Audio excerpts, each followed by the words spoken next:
the war ended in 1865, there were sections of the land where passions were still flaming in 74.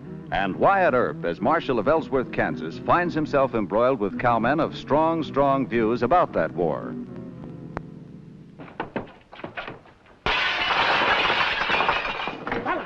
Oh, Marshal Earp! Marshal Earp! Here, wait a minute. You stop it! Stop it! Stop it, No, Mrs. Danaher. Hold it! I'll shoot the next man that moves. You're all under arrest. The law says you gotta check your guns, and you all know that. Mike, take the guns and start into jail. All right, everybody put their guns on the table here. Move. Move. Oh, I'm much obliged to you, Mr. Earp. 5 minutes more and they wouldn't have left me anything. They'll have to pay for it, Mrs. Danaher. You go on and help Mike take him to jail. Yes, let's go. A sherry, Mr. Larson. I know you don't drink, Marshal, but a bit of wine would calm my Irish temper. What started all the trouble, man? They're still fighting the war between the states. All those cowhands were Southern men. They wanted me to move General Lee from my parlor in here. General Lee? Oh, a picture of him. Oh. They called her a traitor. You better clean up. Yes, ma'am. I can't understand it, Mr. Earp. My dear departed husband was a Confederate veteran. He died last year, God rest him. Len wanted to forget the war. So do I. Well, ma'am, folks aren't all that sensible. But these men that drive the cattle up from the south, they still carry the stars and bars. Why is that? Well, some of our Yankee politicians weren't good winners. They rubbed it in everywhere they knew how. Give a cowhand a pint of whiskey and, well, he starts remembering his grievances. But am I the one to pay on that account, Mr. Earp? No, ma'am. I'll collect the damages for you. Mr. Lyson? Yes, sir? How much do you think it'll cost to put this place back into order? Oh, 2,000 or 3,000. 3,000, huh? Oh, don't be asking a Swede. 1,500 is the Irish of it. Mrs. Danaher, this is business. 1,500, Mr. Earp. I'll see that you get it. I'll have a talk with Judge Miller. Lord love you, Mr. Earp. Good day, ma'am.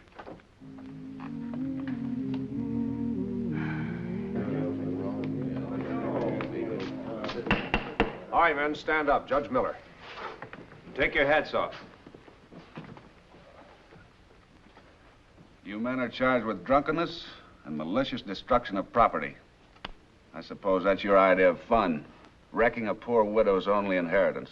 Now, just a minute, Judge. We got something to say here about this. Order in the court.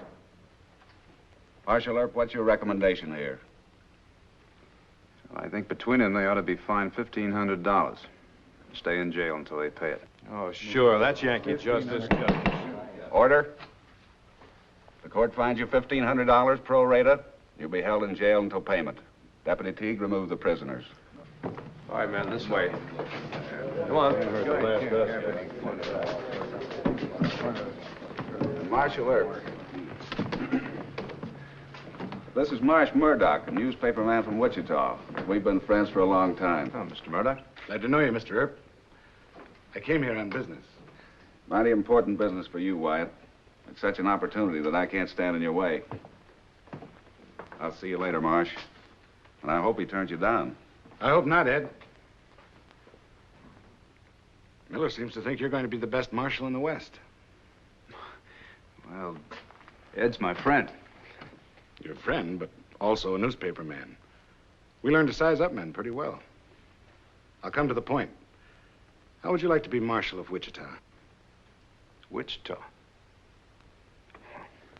That's a mighty big job. Too big? Well, I don't know. Wichita ranks with Dodge City for size and trouble. It'll be worse when the railhead moves in. Laying all my cards on the table. How'd you happen to hear about me? You're better known than your modesty allows you to think. But what really brought me here on the run was a chance remark in Ed's last letter. Oh? He said you know how to handle Southern cowhands. Well, I have had to make quite a study of them, but Mr. Murdoch, I always think better when I'm walking. Would you mind getting loose, son? Not at all. Good idea. You know, getting along with Southerners is our big problem, Mr. Earp. Bill Hickok let some Texas men run it over him last week and had to quit. And with Sheriff Smith retired, we have to start all over. Well, I heard that Hickok's a mite too quick on the trigger. While Bill didn't have the intelligence to reason with cowhands, he shot him. Well, they take a lot of patience. I can't say I'm any too well liked by him. No Northern peace officer is going to be liked. The best he can do is convince the Johnny Rebs that he means to be just and fair. Well, that and understanding their pride. Pride? Yeah, it seems to me that's the key to it. Just about all the war left him was their pride. That's true. You've heard folks speak of it as a foolish pride, but, well, I've never held for that. See, I got two brothers that fought for the North. They tell me the Southerners have every right to be proud. They fought real well. They sure did. When I took this job here, I made up my mind I'd never shoot a cowhand if there was any other way out of it. You mean there are other ways? Well, I hit him with my fists a little, or buffalo him over the head with my gun barrel. It's a lot more effective than shooting him. You take an awful risk, though. Well, you buffalo a cowhand, and all he has is a headache. But if you shoot him, well, a lot of fellas can say to themselves it wasn't a fair fight, and then they lay for you. Well, you're right. What happens if the cowhands decide to stay in jail? Who's going to pay for that work? Well, then we'll all chip in. But I think they'll pay for it. What makes you so sure? Well, a cowhand hates to spend much time in jail. It hurts their pride. What happens if they can't raise the $1,500? Well, then their bosses will pay for it. Hurts their pride, too. Pride? I never thought of the cowhand problem in just that way. You're the man for the job in Wichita. We can pay you $250 a month. Nominally, you'll serve under the new Sheriff Todd. But you'll be in charge of law enforcement. Well, what do you say? Well, that Masterson will want to come with me, but he's going to have to go to school. Ed Miller isn't too happy about my leaving. No, but he realizes with the railhead moving on to Wichita, this town will change from a cowhand whoop-de-doo to a normal community. Well,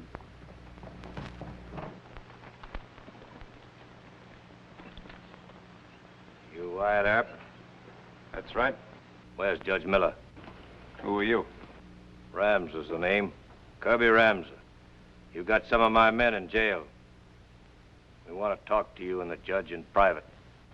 All right. First, you ride over to the jail and check your guns with my deputy. I think not, sir.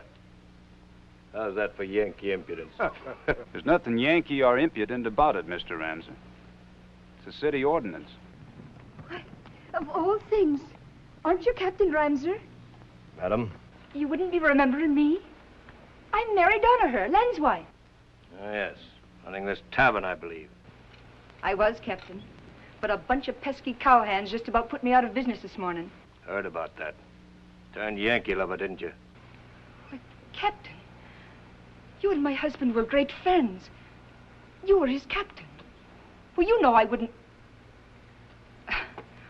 It's very welcome you are. You and your friend. I'll light down and... Oh, thank you. Good day, madam. Hold it. I meant what I said about the guns. All right. Find Judge Miller. We haven't any time to waste. I'll be apologizing for the captain, Mr. Earp. He never used to be like that. It's the captain that should apologize to you, man. Well, I gotta go find Ed Miller, see what this is all about. Excuse me. There's a limit to our patience, Miller. This town has lived off us Southerners. Lived well. And in return, you all hired this fellow Air Pierce Marshal. And you did it knowing that he hates all Southern men. Quite to the contrary. Wyatt Earp is... I'm not here to argue with you. I'm here to tell you. Oh? We want those cowhands released. And no nonsense about $1,500 fine. The Danaher woman got just what she deserved for turning Yankee. That's a stupid lie. What did you say? I called you a stupid liar. Now, Wyatt, made us check our guns. Now understand why. Gentlemen. Don't call him a gentleman. He's a liar and a fool. Why, you... I'll tell the judge what you really want. We want you fired. We'll give you just 6 hours to get out of town. You want to hear the rest of it? I do not. Well, you'll hear it anyway. If Air Pierre hasn't left Ellsworth by 5 o'clock this afternoon, we'll run him out. And if we have to do that, we'll burn this town to the ground. All of it. You cross our city limits and there'll be a fight. Get rid of Air by 5 o'clock this afternoon.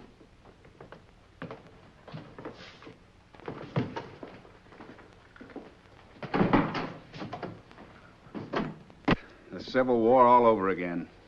Oh, maybe not, Ed. Ramser wasn't bluffing. No. But how many gunfighters can he raise? You know anything about the captain? He's a hot-headed professional Southerner. He owns a big cattle spread in North Texas. He can hire plenty of gunfighters in the camps. Well, shall I let him run me out of town? This is serious, Wyatt. We'll need to arm at least 100 men. Get the women and children to Now, safety. hold on, Ed. You may be overestimating the captain. Now, there must be another way to handle him. Is that the picture that caused all the trouble? General Lee, God rest him. Was he really better than President Grant? Well, if he'd have had the same number of men and equal equipment, he'd elect us. Why, Mr. Earp, you admit it. Well, it's just my personal opinion, ma'am. I'm not a military expert. But going way down to the line to Captain Ramser, what do you know about him, Mrs. Donaher? Well, you can tell us, Mrs. Donaher. Ramser's given me until 5 o'clock to leave town. If I don't, he says he's going to run me out and burn Ellsworth. Just joking you are. Nope. And it's all true. And a plague on that man. Him that was me own Len's captain and a great gentleman. He loves the South. It's more hate than love, Mr. Earp. You think he's a fanatic? Daft. Poor, wicked man. A great worshipper of General Lee. Yet he doesn't know that General was always praying that the North and South would live together like brothers, to forgive each other for what's past. I'll bet that Ramser doesn't even know the date of General Lee's birthday, or even his middle name. Let's see. Robert Edward Lee, born January 19th, 1807. Have I got it right? Go devil and come St. Patrick. You certainly have. Is there anything you don't know, Mr. Earp? Well, Lee just happens to be one of my heroes. But I don't know much about Ramser. You think he was bluffing? Was he cold sober when he threatened you? Hmm. Then you'll be after trying it, Mr. Earp. And don't take him lightly. What kind of a following could he have? A few friends and a lot of money. And there's hundreds of Southern men in the cattle camps right now. Yeah. Mr. Masterson, I got a job for you. Yes, sir. I want you to take your horse and scout the camps. See if you can pick up a line on Ramser in a couple of hours. Oh, but Mr. Earp, if they catch him spying, he might get hurt. Don't worry, they won't catch me. Mr. Earp's learning me to be a marshal. Teaching me. When we get you into school, they'll pound the difference into you. Now, there are 2 things I want to know quick. Is Ramser coming at 5 o'clock, and with how many men? Yes, sir, I'll find out. Mr. Earp, a strong sense of justice has bedeviled us Irish from the start. Why should you, who've refused to gun so many cowhands, be put among their enemy? Well, it is kind of mixed up, isn't it? Oh, it truly is. You being the kind of man you are, Ramser can't chase you out of town. And yet if you stay, there'll be a bloody battle. And that none of your making. Well, maybe Ramser will change his mind. Would you approve of my driving out to the camps? I'd have no influence on Ramser, but I do know a lot of cowhands. Ma'am, it's good of you to offer, but no. You'll hide behind no woman's skirt. Well, I'm not wounded and down to my last cartridge yet. Too bad. It was a silly whim of mine. Think nothing of it. I'll go count my liquor bottles.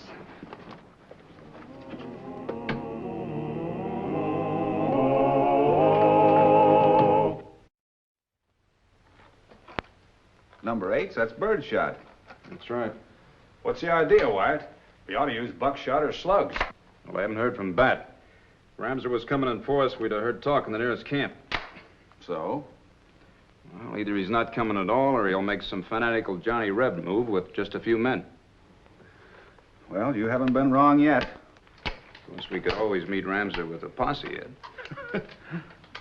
I heard about that posse ride to Bushwhacker, Ed. This time I could be right.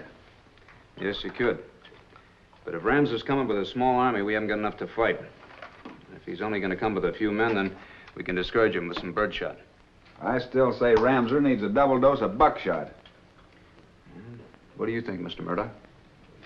I'm afraid I must agree with Mr. Earp. Killing Ramser might bring the whole Southern Army down on you.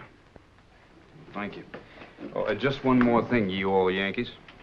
Be careful not to hit the horses. I never did meet a horse yet that cared a whinny about the Mason-Dixon line.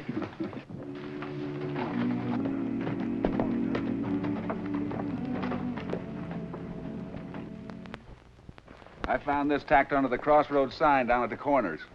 Miller, tell Earp I'm giving him until 6 a.m. tomorrow to leave town. Kirby Ramser. Just a bragging faker. He talked too much for a real Johnny Reb. The real one's just come a-shooting.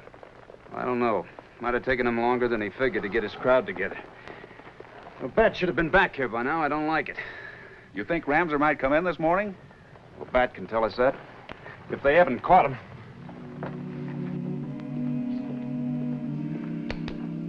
Almost 5 hours of waiting. Afraid something happened to that boy. What's going to happen at sunup? Hope he can handle these cowhands. Well, we've armed about 50 men.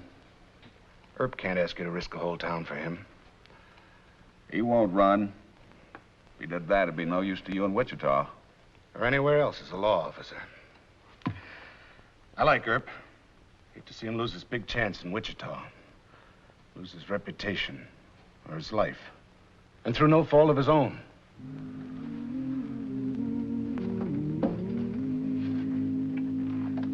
Why must you hurt so? Bat's a smart, handy lad. He'll take care of himself. This is down to her. I sent him out there. They say a woman's lot is hard. But a woman can weep and be no smaller for it. A woman can have fear and run, and it's expected of her. But you men, must you be held by courage till it's the death of you? I'm going to go out and... Oh, God, no, heavens, no. Mr. Earp. Mr. Masters. You all right? A couple of Ramser's men caught me spying on him. I found out what you wanted to know, sir. Ramser's coming at sunup. He's hired all the top guns. We'll have to find him with every man we can get. I'll get my medicines. He's coming with Maynard Clements, John Wesley Hardin, Curly Bill, Ringo, and the Claibornes. All right, just rest yourself. Don't talk anymore. Put your feet up. Ed, I want you to call off the fight. You're leaving town? Ramser wants me. It's my fight, not yours. I know Clements and Hardin and the rest of them. Are you planning to let them shoot you down? No. Tomorrow's going to be General Lee's birthday. We're going to make it his birthday. We are? You think they'll respect that? I don't know, but it's my only chance. Give me a break, Ed. Call off the fight and keep everybody out of it. All right, Wyatt. Come along, Marsh. We'll pass the word. Well, good luck to General Lee. And you. Thank you. I have some arnica and a towel and... He's asleep. Go get me some hot water.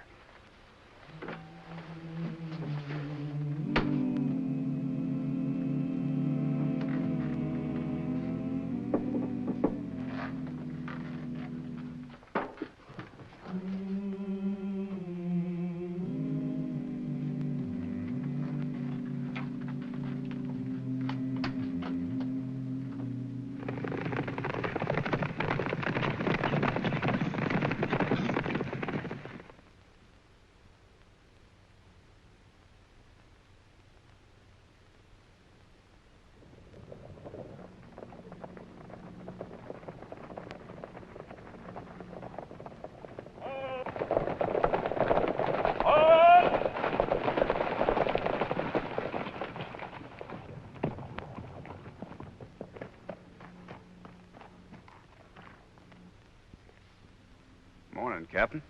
What is this? You can read. It's the General's birthday. I know that. But why would a blue-bellied Yank town in Kansas remember it? Well, the general belongs to all of us, sir. This is a trick. You're trying to hide behind General Lee. Talk us out of what we came here for. No, Mr. Ramser, I decided to make my fight here. I thought that about 6 of you might like to pay your last respects to him. What's holding us up? Quiet back there. It's the General's birthday. Whose birthday? Lee, Robert E. Lee. You men will show your respect. And you'll show your respect. Well, I'm always willing to do that, Captain. But I don't think the general would want my regard for him to put me at a disadvantage. Your regard is an insult, sir. Well, I didn't choose his birthday to bring in a bunch of hired killers to gun one man and wreck a defenseless town. I thought Master Robert was born in October. What's that all about? They ain't sure this is his birthday, Captain. The idiots. They think I don't know the date. They'll respect his memory. In review, forward!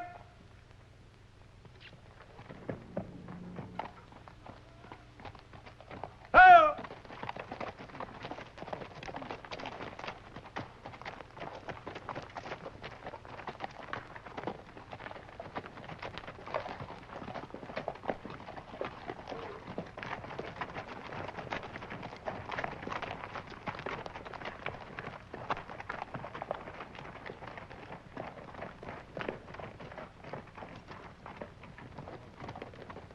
I'll move away from the general's picture.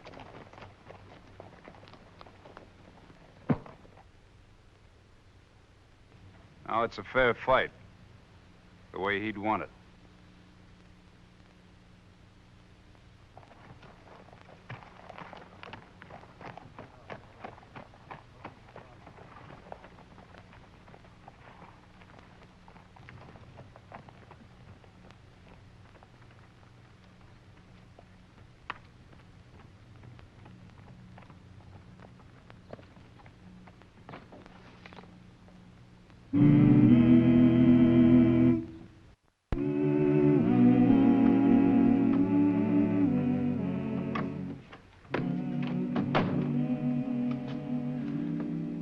Commencing to learn something about Wyatt Earp? I think so. The Wichita job is yours, Wyatt, and on your terms. Thank you, Mr. Murdoch. I can accept it now with a clear conscience.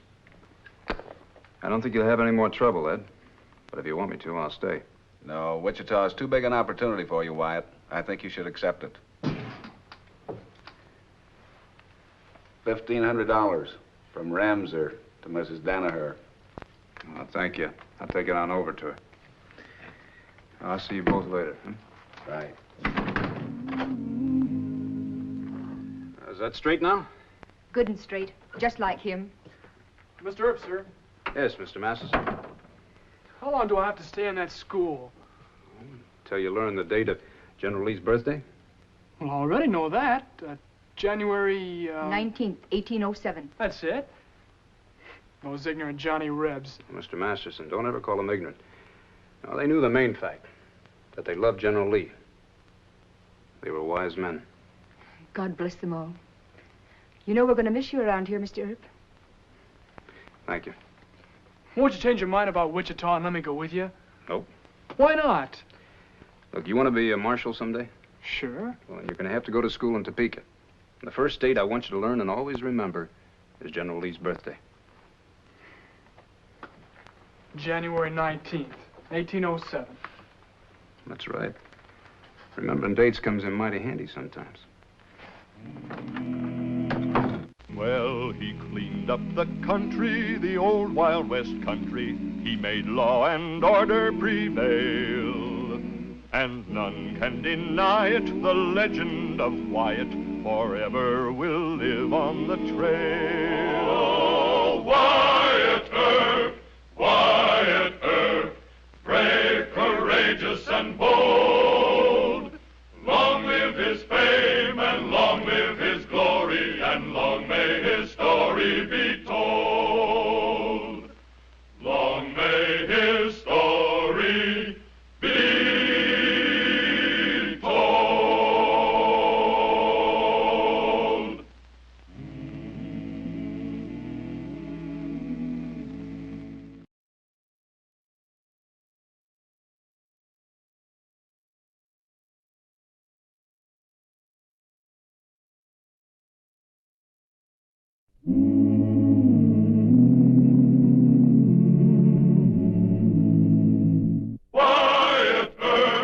Wyatt Earp, brave, courageous, and bold.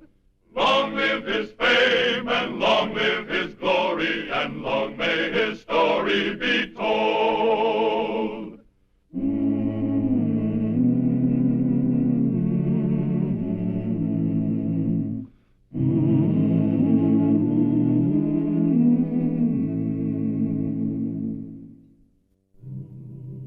When Wyatt Earp was Marshal of Wichita, Kansas in 1875, one of the serious problems with which he had to deal was the runaway boy from the East. Hundreds of such youngsters, incited by lurid dime novels about cowboys, Indians, and outlaws, left their homes in eastern towns and cities for the wild, exciting life of the western frontier. If today's comic books have a bad effect on many juvenile readers, they are mild compared to the bloody sensationalism of paperback thrillers, which lured the youth of earlier times to seek adventure in the brawling violence of Cattle Trail and Cowtown.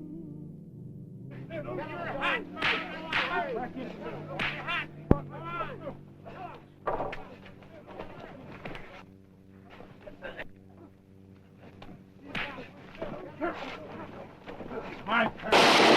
Hold it! Take it up there! All right, hold it. Hold it. Get out better than this. Get the gun! Come on. Come out of there! Come on. Back up there. Back up. Get there. All right, come here. Get there.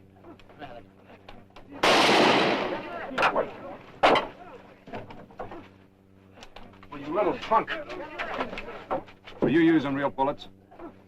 I got me several of that Lazy H outfit. Oh, you did, huh? Well, they all seem to be standing up. You the sheriff, mister? No, I'm the marshal. Who are you?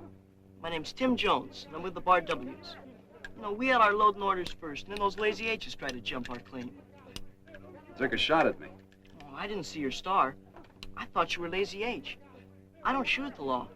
Oh, now that's real considerative. Start back in the car, Mike. Was he shooting? Yeah, without a license. This one's sober. We'll take him back to town with the rest of them. Does a cowhand get a fair trial in this town, or do they lynch him? Your size, we spank.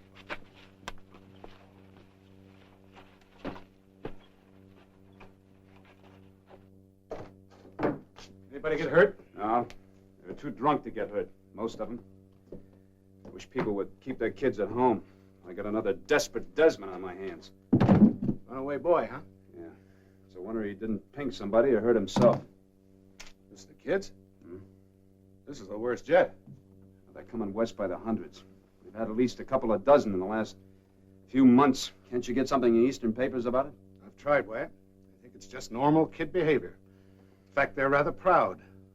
Proud? Proud of what? Young America, the spirit of the pioneers. You know the line. Well, I've got something to show you. Sam! Sam, bring that young Tim Jones in, will you? Now, the spirit of the pioneers is fine. But I've yet to see a runaway kid with a hope. They all want to be gunfighters. That's those dime novels they read. Ned Buntline and his Daredevil of the Plains. Yeah, written by men that have never been west of Albany. I wish I could see what it does to some of their readers. Well, take a good look at it, Mr. Murdoch. Young America. Hey, you the judge? No, that's Mr. Murdoch. He happens to be the editor of the Wichita Eagle. Hey, I don't want my name or my picture in the paper. Oh, don't worry, you're not that important. Now, go sit down.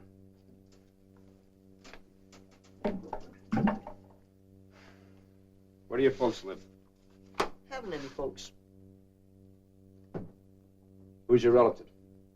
No relatives. Just write it down that I'm a cowpuncher working for the Bar W outfit. The Bar W outfit doesn't hire kids. You jumped off a freight train. I don't want any more fresh talk from you.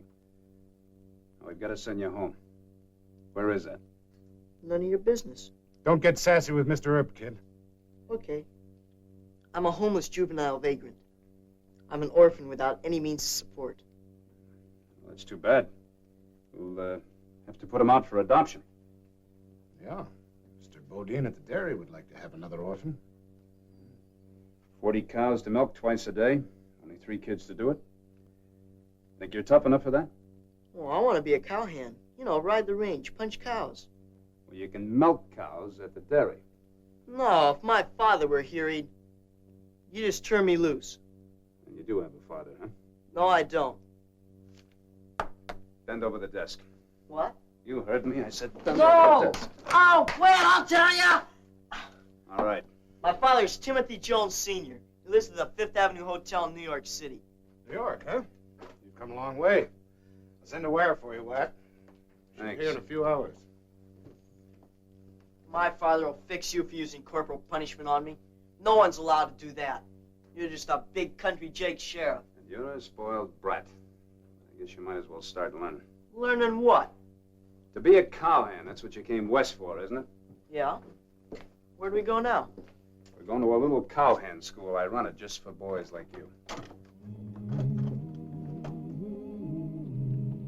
Now, the first thing a cowhand has to learn is how to ride a horse. I already know. Oh, you do, huh? Sure. Come here. It's on this side.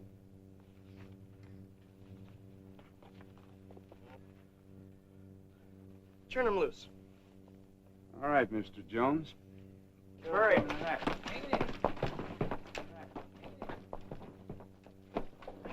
Hurry. Hang it, Bill.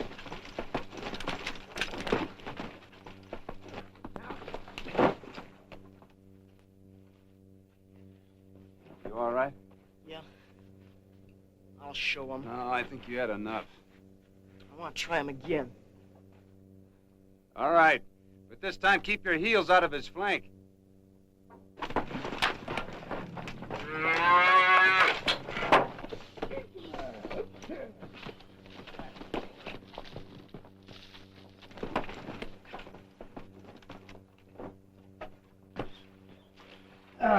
Stayed on him that time longer, Cheyenne. You want to try him again? No, that horse doesn't like me. Well, we'll forget about riding for the time being. But cowhand's got to learn how to rope. That's a lasso. Give it here. I'll show you how to bust a steer. Oh? First, you tie one end of the rope around your waist.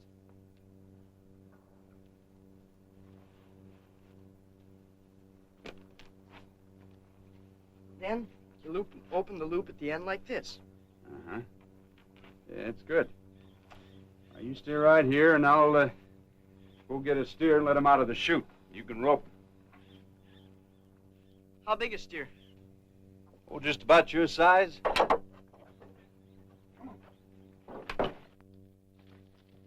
Those aren't steers. Those are calves. Little doggies. Well, you just go ahead and try and rope him. I'll show you.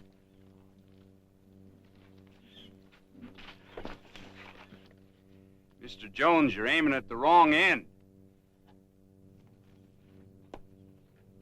Come here.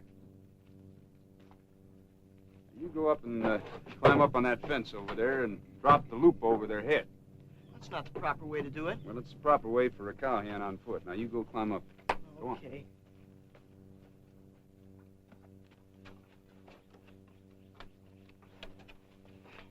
Are you all set? Yeah. I'll shoot one by for you. Come on, Dougie. Go on.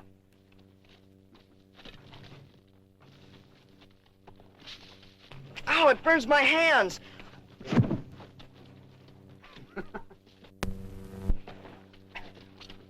Untie the rope. Whoa, boy. Now, let's see. First, you tie the rope around your waist. Well, I thought that was the way you Now, did. look, you can't rope and you can't ride. What can you do? I'm tired and I'm hungry. Well, a good cowhand can always eat. But you're a little dirty. Gotta get you scrubbed up first. Oh, no. Oh, yes. This water's too cold. I'll catch pneumonia. It's good for you. No! It's too cold. Oh! Now, you know what that is? Farm tool of some kind. Well, in Kansas, we call it a hoe. This is what you do with it.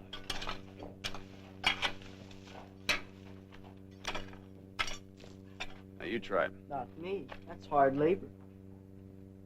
No work, no eat. But it has nothing to do with being a cowhand. They don't chop down weeds with hoes. Yes, they do. They clean the corrals with pitchforks, too. They squat on dirty cows and burn their hide with a branding iron. Hard labor. Well, you ought to see what they look like after a week of riding in the brush and alkali dust on a roundup. They stink, Mr. Jones. I got no more time to waste on you. You go buy your lunch from the jailer.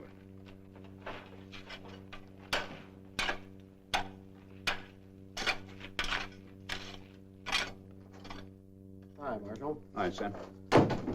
Message came a while ago from Mr. Murdoch. Uh-huh. That New York business. Oh, read it to me, will you? No Timothy Jones registered at Fifth Avenue Hotel. Thanks.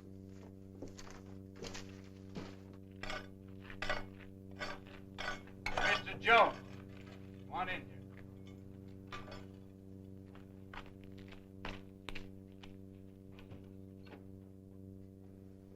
Now, we may be country jakes, but at least we try and tell the truth.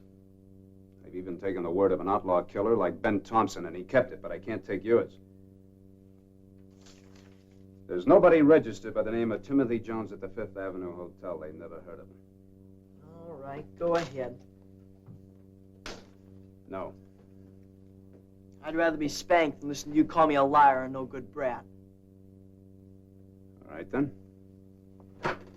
What's your father's real name? I'm not going to tell you. Why not? You telegraph him, and then you send detectives after me. I'm not going home. I hate it there. All right, you hate your home. I still have to know where you live. Look, I obeyed you. I took a bath. I tried to stay on that horse. I got dragged by a dogie and I hoed weeds. It's more than I did for anybody else. Now I'm through with you. Mr. Jones, sit down. You happen to be a runaway boy, and the law says it's my job to get you home. Do you understand that? Can't do that if I won't tell you where I live. All right.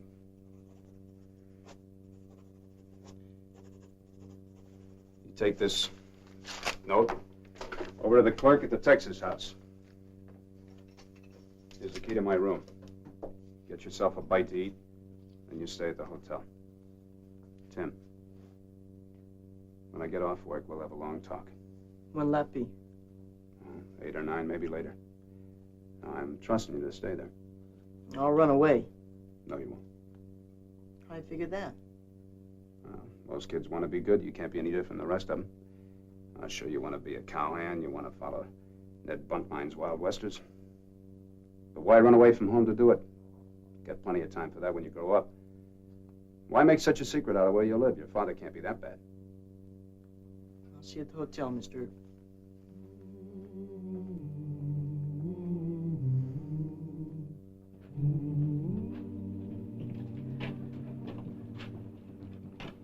You sure you saw the kid go in here? Yeah, he ate by himself, and then he went in.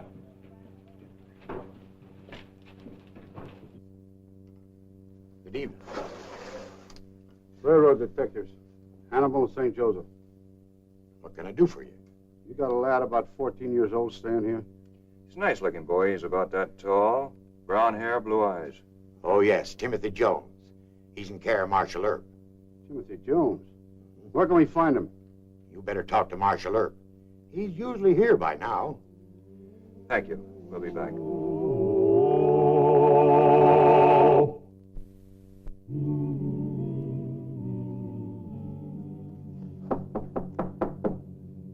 That you, Mr. Earp? No, it's Mr. Davis, the clerk. Oh. 2 railroad detectives were just here. They asked about you. What'd you tell them? I told them they should talk to Mr. Earp. But he asked me to make sure you stayed in the hotel. Thank you, sir. I'll stay right here.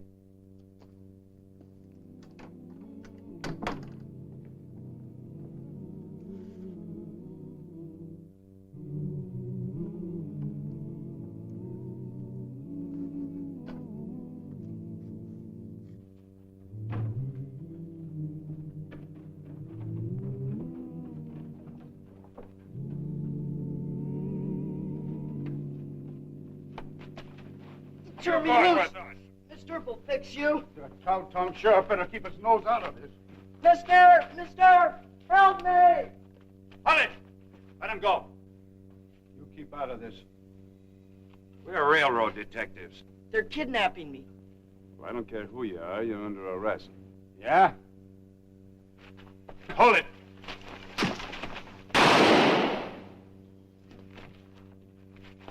Kill them both, Mr. Earp. You get back to the hotel and stay there. Go on.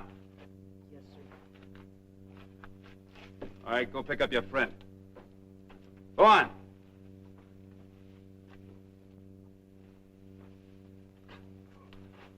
You'll be sorry for this.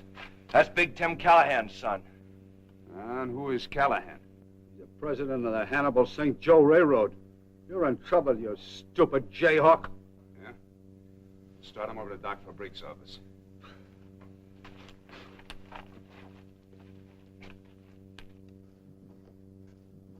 Hey, where's Callahan from? Chicago. He headed here in his private car. Or did you refuse to let his men wire him? Oh, they wired him. Look, this is serious, my friend. Look, I happen to think I'm right.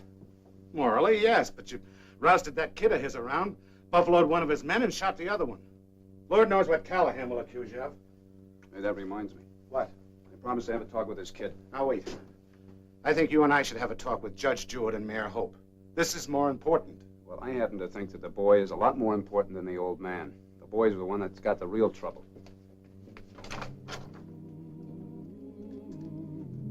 You hate everybody, don't you? First you take a shot at me, then you want those detectives killed, now your father. What has your dad done to you that you're so willing to turn into a little tramp? Everybody's against me. The old man most of all. So I'm against them. Why do you think your father's against you? You don't even know me. It's never home. He believes my stepmother. Everything she says is right. Your stepmother's against you, huh? She hates me. Every time my dad hires a teacher I get along with, she waits until Dad's on a trip and then she fires him. Does your dad travel a good deal? Most of the time. Then the servants keep me locked up in that big old house. Well, that's not enough reason to go around hating people, Timmy. It's not, I thought I wanted to be your friend once, but you're just like all the rest. It's a R.W. outfit. You stay away from that window.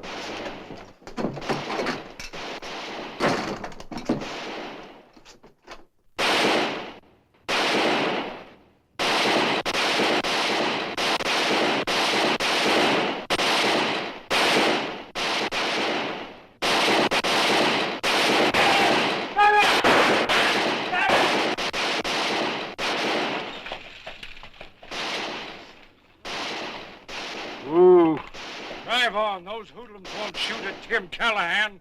I don't care about you, mister. My team is worth $300. I'll pay for the team. Go back to the barn. Well, that's fine with me.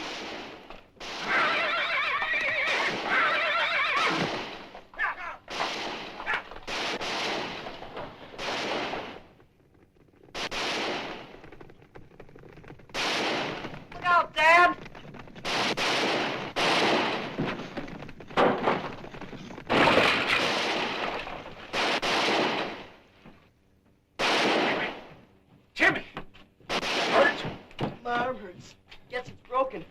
When are you guys going to learn to work together, you fools? Put on your guns. Come on.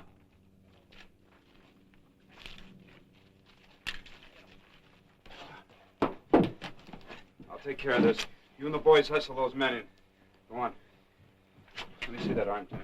Who are you? Now try and stand up. That's it. Let's take it easy. What's it? Let me see. Now we better go see Doc Fabrique. I'm Tim Callahan. This is my boy. You almost ran him down. What are you trying to do, run those horses into gunfire? Mind your own business. Don't get sassy with Mr. Earp, Dad. Wyatt Earp, I thought so. You're the cowtown Don't move genius. that arm any more than you have to. And just keep your right hand on it. Doc's office is just up the street. Don't you ignore me. I haven't started in on you Stop yet. jabbering. I'm going to start in on you. Now pick up the boy's hat and let's go. Come on, Timmy. Take it easy. I'm the boy's father. You understand? I'm his father.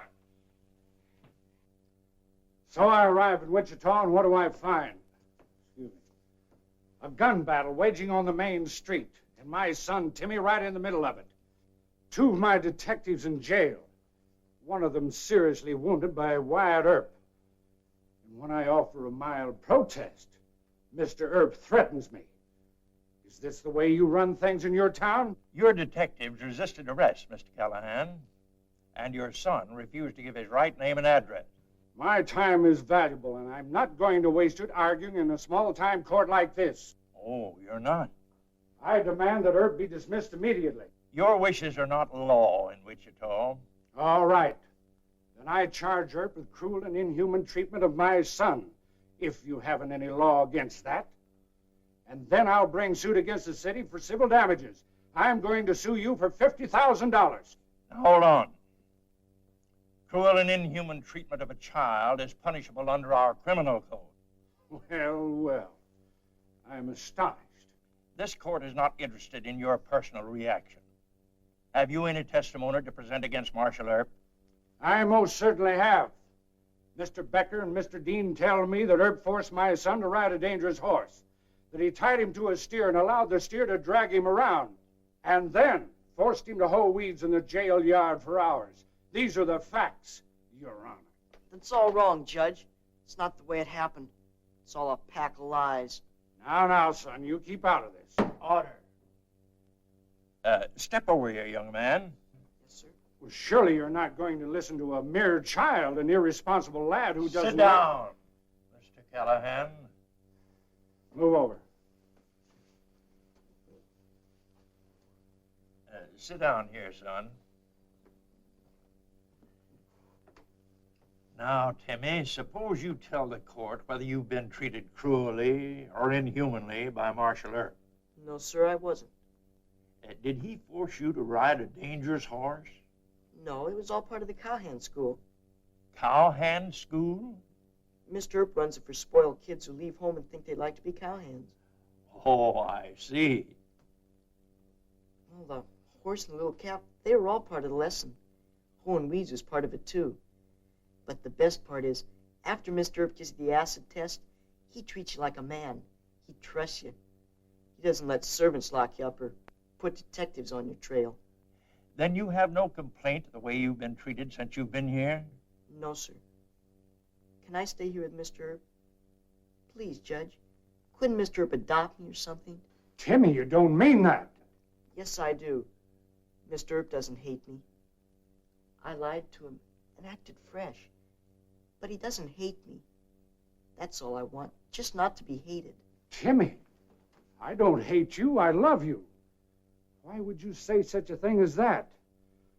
All I've ever wanted to do is to protect you and keep you from harm.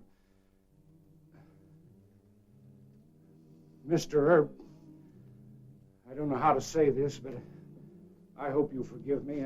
I didn't mean what I said. Sometimes a man just doesn't quite understand. With the court's permission, I think that Mr. Callahan, Timmy, and I can work this out together. Very well. Court's adjourned.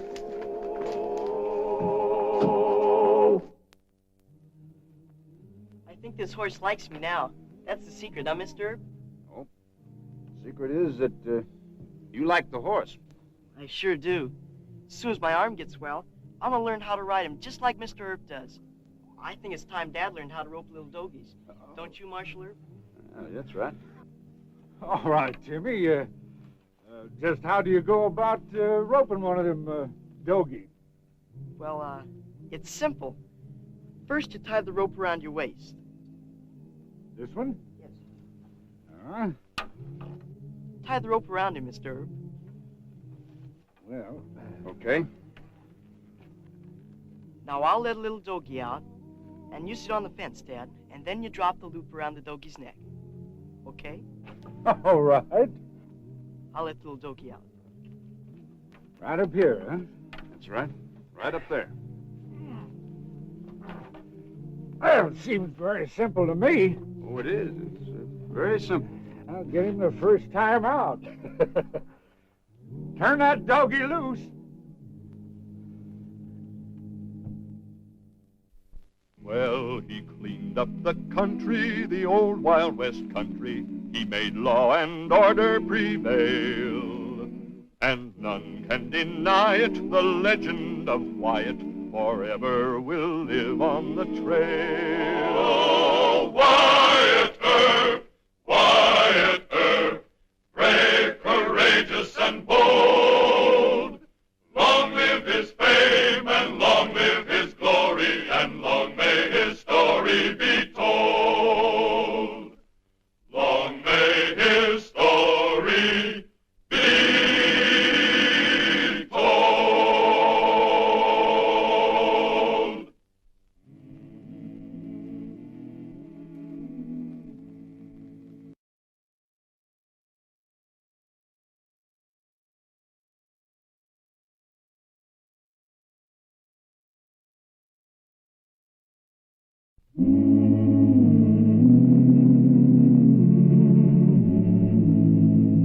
Wyatt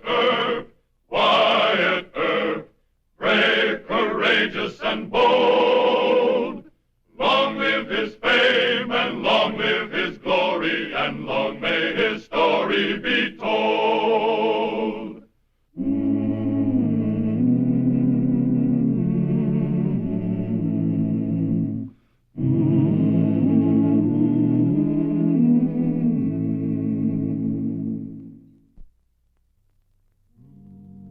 Wyatt Earp, as Marshal of Wichita in 1875, had gone against hardened killers like Manon Clements and John Wesley Hardin, mature men with a lust for blood and a quick hand on the grip of a Colt 45.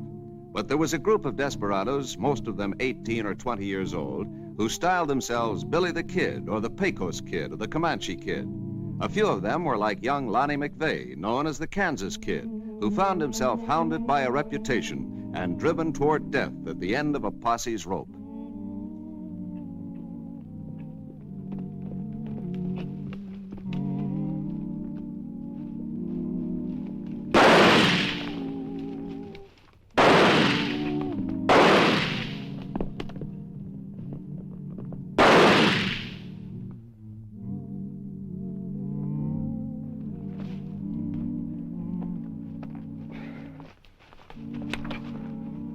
How bad is he? Not too good. We better get him to a doctor. Anything really new in the paper? Well, the Times of New York City is charging corruption by Tammany Hall. The French have asked President Grant if he'd like a statue. Of himself? No, a Statue of Liberty.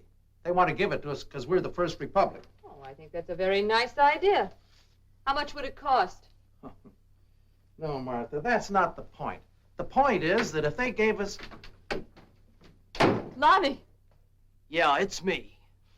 Now, Martha, why have you come here? Used to be my home, didn't it? Lonnie, my boy, it's still your home. We've missed you so and waited. Martha? There's a posse after me. That's the only reason I came back. A posse? You expect us to hide you here?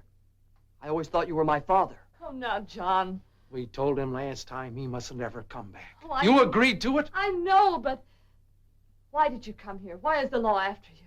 There's something I didn't do. You see, John. No. He's a stage robber and a murderer. Get out.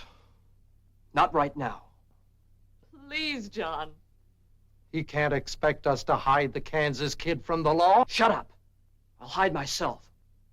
I don't want you to do anything but shut up. Ain't asking you. I'm telling you. Lonnie, not your own father. You practically threw me out. Ignored me when I was a kid. I don't owe you a thing. As far as I'm concerned, you're just any stranger. And this is just any house. You can't hide here. Who's stopping me? Plain common sense ought to stop you. That posse will report to Marshal Earp. This is the first place he'll search. He nor any other marshal don't know my real name. And you're not going to tell on him, John. You can't. He's our son. He won't tell on me. He knows what he'll get if he does. Turned my horse loose and made it here on foot. I'm dead beat. I'm going upstairs. The least you can do is give me a bed for the night. Considering you haven't much choice. Now, Martha, we agreed Lonnie, that... what are they after you for? They say I killed a man. They aim to hang me.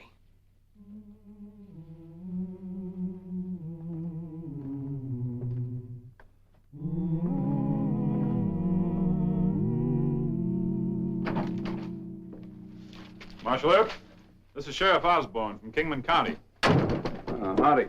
Mr. Earp, these are my two deputies, Larson, Jones. Glad to know you. A long way from home. Yeah. They chased the Kansas kid into town, but he got away. Oh, how? The kid shot Danny Ober just as we were overtaking him outside the city limits. We had to stop, take care of him. He's over at the docks now.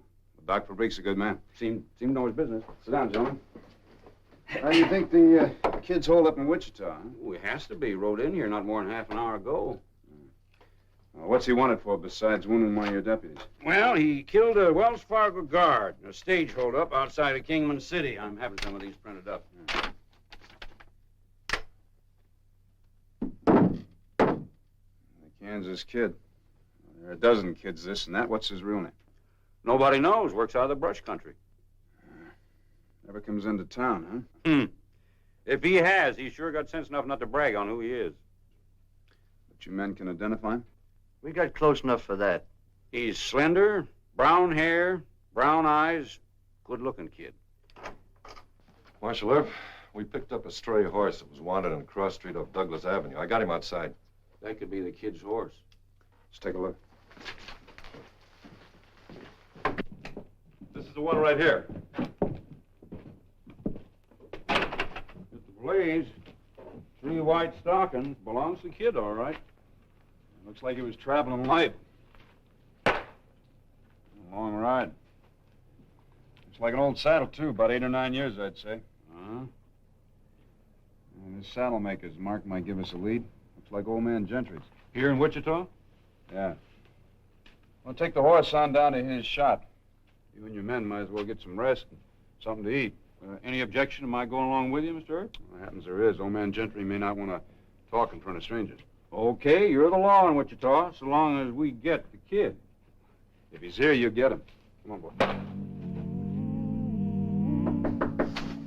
Who is it? Your mother.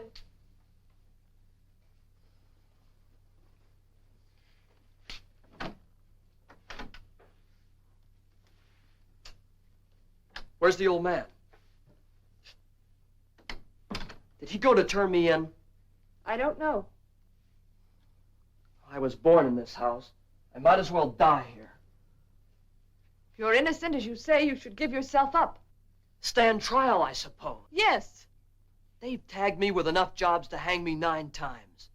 We know Marshal Earp. He's a decent young man. He goes to our church. Awful fast with a gun, I hear. He'd treat you fairly. I'm good with a gun, too. Guns. That's how it started. You were smaller than the boys your age. You thought you'd be even up with guns. I evened up. Your father would have stood by you. The morning you ran away, he'd gone to hire a lawyer. What have you done now? What have you brought to us? The old man's walking around in the yard. Guess he can't make up his mind to turn me in. I want you to make up your own mind. Go to Marshal Earp and tell him you're this Kansas kid. Too late, Mom. It's never too late to... You go to prison? I could take that for stage robbery. But you don't know what it's like to have a reputation like mine. They accuse me of holdups I was miles away from, of shooting men I never saw in my life. Every crime that's unsolved, I did it. I'm the Kansas kid. And proud of it. Not anymore. Then go to Marshal Earp. Tell him what you've just told me. Mom, I never could talk to Papa. But I used to be able to tell you things. Tell me now, Lonnie. All right. You ever hear of lynching? Yes. Earp would hand me over to that posse. They'd hang me on the trail.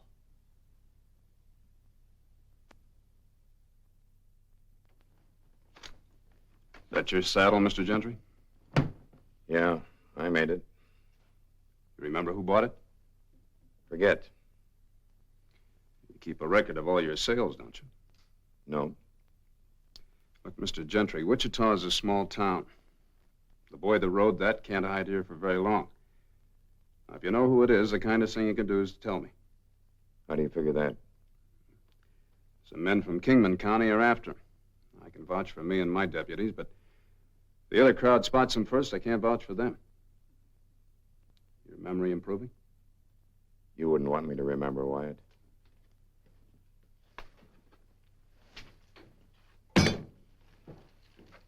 Some friends of mine involved?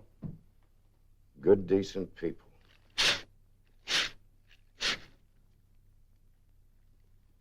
Withholding information like this may lead to the arrest of an outlaw. You know what that means? Jail? You wouldn't go that far.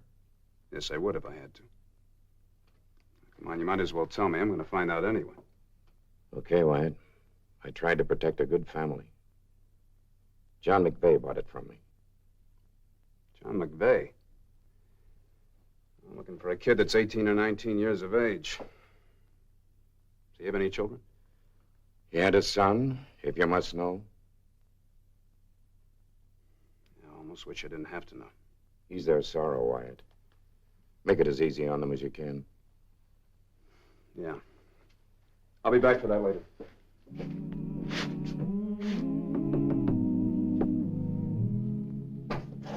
Oh, hello, Wyatt. Come in. Evening, John. Won't you sit down? Oh, thanks. Is your son at home? Wyatt. Look, I know you want to lie to me. I couldn't blame you much if you did. He said he didn't kill the Wells Fargo guard. Well, maybe he didn't. I'm not trying to make excuses for him. People blamed his mother and me. They always blame the parents when a boy goes wrong. Well, they shouldn't blame his mother. I'm the one, I guess. Always on the go.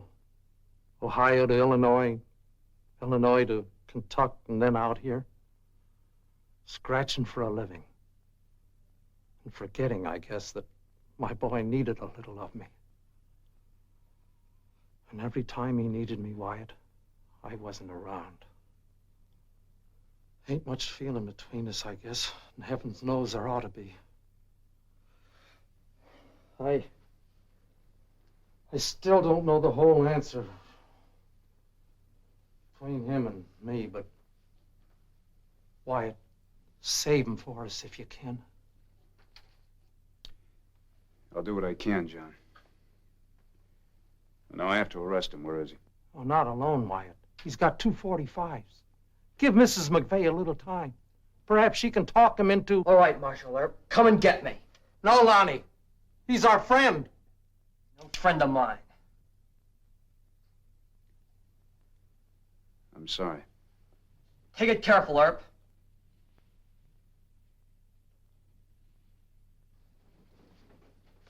Don't shoot him. Aim at me. Finish what you've started, Lonnie. Mom, that was a crazy thing to do. I might have pulled the trigger accidental. Not so smart of you, Mr. Earp. Why didn't you jerk your guns before you came in? This is your home, Lonnie. I didn't think you'd want to do any shooting in here. My home? Sure. Ask him. I want a fair trial for my son. You promised that, Wyatt. Of course. Come on, Lonnie. Before I turn you over to the posse, you and I will have a long talk. Come on.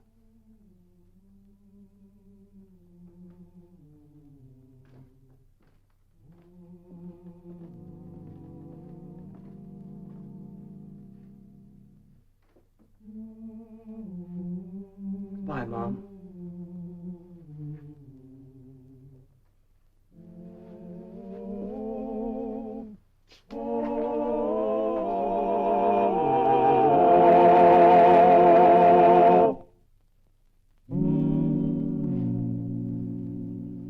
You deny you took any part in the Wells Fargo robbery near Kingman City, huh? Yes. I used to work for Wells Fargo. Think I better get a telegram off to Ed Beatty in Topeka. He's our special agent for Kansas. What good will that do? You have to turn me over to the Kingman County officers anyway. Not tonight, I don't. Well, give me the rope as soon as you do. You think they're gonna lynch you? What makes you so sure of that? I know Osborne. Look, you wounded one of his men. He's pretty sore about it, and he's got a right to be, but that doesn't make him a lyncher. Have it your way. I want you to give me an honest answer to one question. Did you ever kill a man? No. I shot up several, but I never killed anybody. All right. What difference does it make? Makes the difference between a sentence for armed robbery and the rope. That's quite a big difference to your folks. They don't care. They care very much, more than you deserve. Oh, sure. Don't you play tough with me. First time you get into real trouble, you run for home. What'd you expect to find? Strangers, a mother and father that hate you? I don't know. You found your parents. Good people that love you in spite of everything you've done. If I didn't think you were sorry for the pain you caused them, I wouldn't even waste the cost for a telegram. Ollie! You put this prisoner in a cell by himself.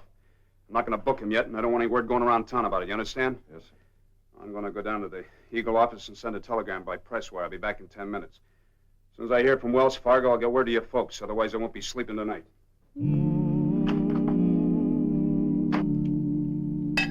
Well, we better get back to the jail. See if Earp has tracked down that saddle mark. I don't trust that Earp fella, Charlie. Why didn't he take you along? It's his town.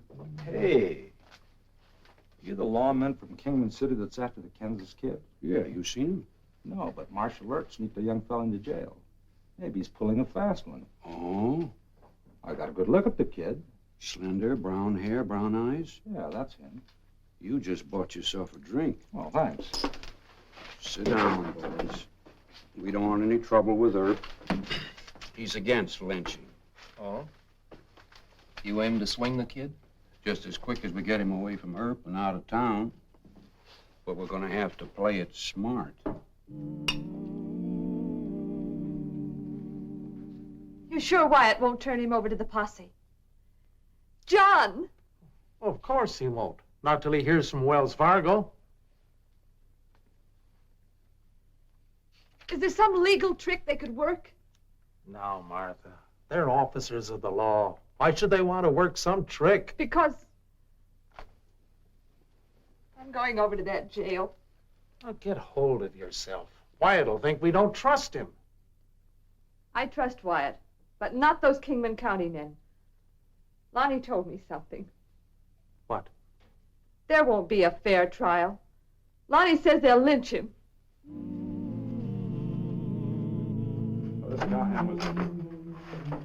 What's a big conference? Wyatt, there's some wild talk I think you ought to know about. What's that? Cowhand in the Texas bar is telling us that the new prisoner's the Kansas kid. You can't keep a cowhand from talking. Yeah, but Marshal... Here you made an arrest. The fellow told me he recognized the prisoner as a boy who used to live around here. That's right, Mr. Osborne. Name of Lonnie McVeigh. Well, I guess I ought to take a look at him. Sit down for a second. Lonnie admits to being the Kansas kid. Say, fast work, Marshal. Yeah, but he denies pulling the Wells Fargo job. Sure. Denying it, what's he got to lose? You believe him? This wire just came from Ed Beatty. He's a special agent for Wells Fargo in Kansas. I wired him asking if he was positive the kid pulled the job. Uh-huh. Well, all he says here is that his men on the case have some doubt. Yeah, well, I know Ed Beatty. He'll check with the Pinkertons. You know, there's one point we both forget. What's that? McVeigh claims to be the Kansas kid. But is he? Yeah, that's right. Well, maybe I ought to take a look at him anyway, just to make sure. All right. I kind of hope he is bragging. Stand up, Lonnie. Well, I don't know. I'm not sure. Turn around, son. You know me, Osborne. I never saw the kid in good light close up. Tell him to turn around. Look, he's got to identify you. It's important. All right. Well, I sure couldn't swear to it. Maybe you ought to have my boys in here take a look at him. They get a better look at the kid? Well, Larson did. You know, it'd be a long haul back to Kingman with the wrong man. I thought you were going to telegraph Wells Fargo. I did. They're checking with the Pinkertons. Are you still claiming you're the Kansas kid? Osborne knows I am. This is just some kind of a trick. Maybe you're the tricky one. If my boys aren't any more certain than I am, we're wasting time. Well, it's just common sense to have them identified. For your sake, I got to be positive. Go get your boys.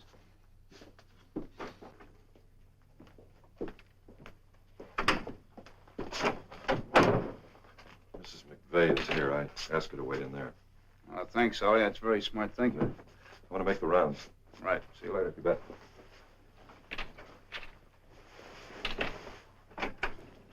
Come in, Mrs. McVeigh. Sorry to keep you waiting. That's quite all right. Won't you please sit down? Thank you. You're not going to let them take him away. No. As a matter of fact, Mr. Osborne's not too sure that Lonnie is the Kansas kid. Not sure. He might be bragging. Well, see, Lonnie thinks that Mr. Osborne's up to some kind of a trick. But he's wrong. You see,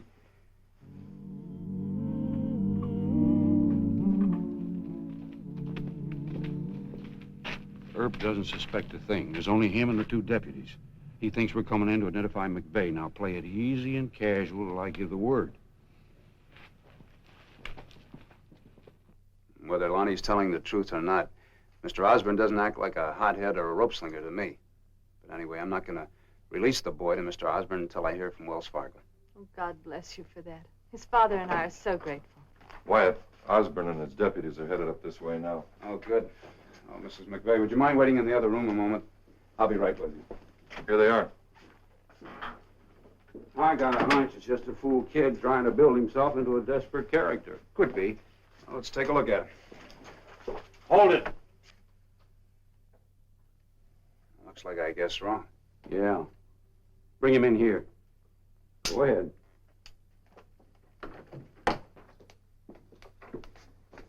Get the keys. Get them. Go on, Ollie. You're not going to make this work, Osborne. It's working. Lock him up. I told you about him. Save your breath, kid. You're going to be needing it. Well, hurry up. Don't be all day Larson. Come out of there, kid. What are you going to do with me? You know what we're going to do with you. Hey, let go of me. Let me go. Lonnie, what are they doing? They're going to hang me. Stop it! Turn him loose! Stop it! Stop! Get Mrs. McVeigh, come in here. What? Why have they taken him? Never mind that. Just get the other set of keys. They're in my desk. Right-hand drawer. But why have Just they... get the keys.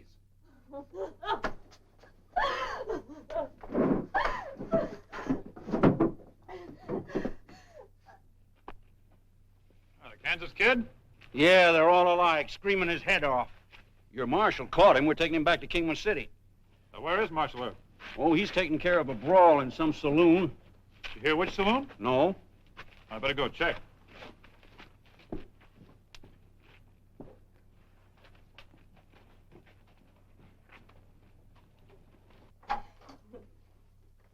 The keys, I can't get it open! The keys?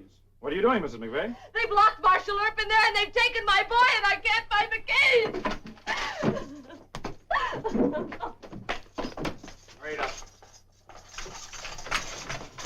Hurry, please! Mrs. McVeigh, you go home and stay there. Paul, grab a shotgun. Right.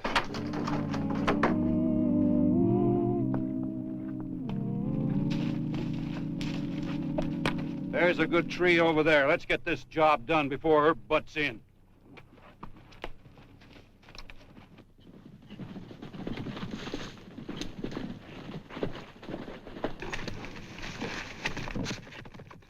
Larson, be sure that's tied off good.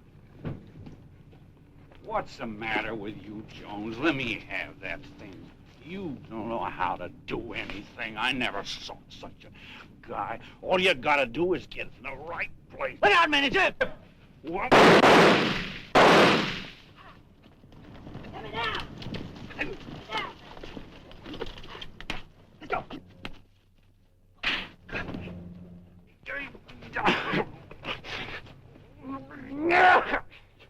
hate to let you down, Mr. Osmond.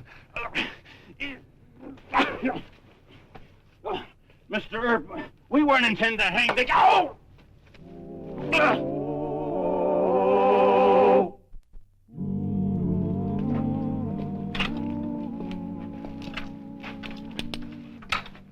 Don't worry too much, Mrs. McVeigh. With the Pinkertons clearing him of the murder charge, all he has to face is a charge for robbery. That's easy medicine, Mom. I can take that.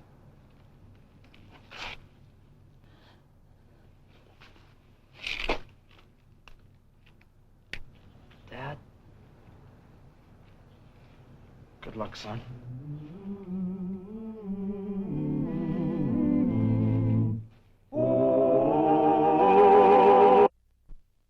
Well, he cleaned up the country, the old Wild West country. He made law and order prevail, and none can deny it. The legend of Wyatt forever will live on the trail. Oh, Wyatt Earp, Wyatt Earp, brave, courageous, and bold. Long live his fame, and long live his glory, and long may his story be told. Long may his story be told.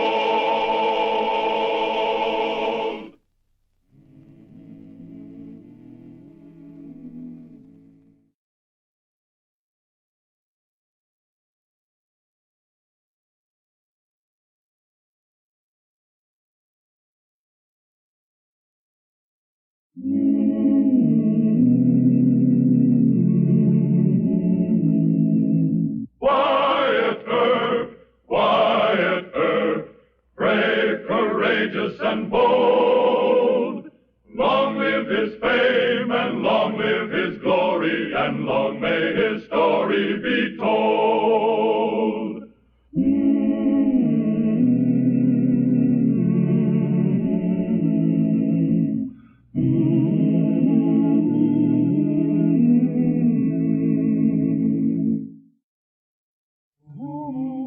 Cowhands on a hoorah weren't the only troublemakers in Dodge City when Wyatt Earp was marshal.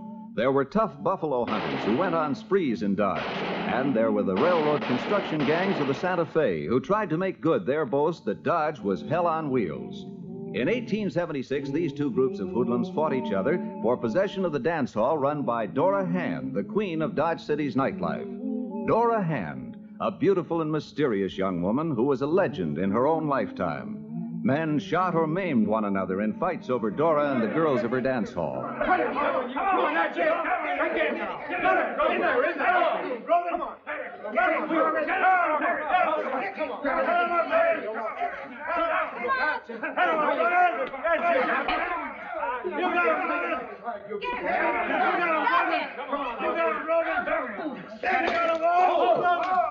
Why'd you do that? That was Stop it! The fight's over.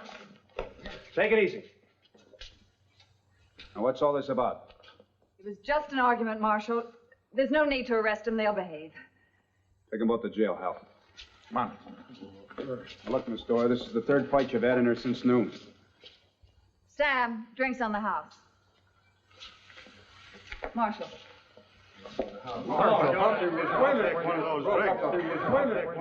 I would have broken it up. The men listened to me. Well, Miss Dora, that buffalo hunter would have cut him to ribbons. Well, the railroad man started it. Look, you've got a rough mixture here. Buffalo hunters and railroad men. You're going to have to make up your mind to bar one crowd or the other. That's not easy, Marshal. What about the cowhands and the soldiers? No, what I need are bigger and braver barkeeps. They'll stop all the rough stuff. Miss Dora, that isn't going to work either. Why, there've always been fights on this side of the line. When men drink and argue about women, there are bound to be fights.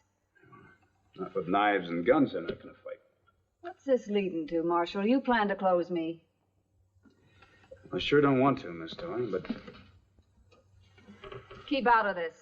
I only want to make a suggestion to Marshal Earp. I'll just say in your report that the hoorah was at my place. That way she won't get mentioned in the papers. No, keep out of it. Mr. Kelly is in one of his gallant moods this evening. I handle my own beefs, Kelly. You hit one of them on the head with a whiskey bottle. Is that ladylike? I told you can never make a lady out of me. What'd you do to Jim? Are you a hypnotist or something? No, ma'am. Herb ain't any friend of mine. Don't try to string me. Earp's got you acting respectable. Councilman Kelly, they call him, the law and order man. Well, this is between us. You can say I'm a public nuisance and close me, I guess. Oh, no. Oh, shut up. Well, what's the verdict, Marshal? Well, Miss Dora, I could sign an extra deputy here for a few days. Yeah, good idea. Oh, it's not a good idea at all. The Buffalo men will say you're siding in with the Santa Fe crowd, and the Santa Fe crowd will tell Major Paxton that you're favoring the Buffalo men. Well, what do you suggest? Well, I suggest... Why don't you let me talk to all the men? If they know that you're threatening to close me, they'll stop all the rough stuff. All right, ma'am, you're entitled to that chance. Good evening. Thank you, Marshal. Now, Dora... Oh, shut up, Kelly. Earp, wait for me. I want to talk to you.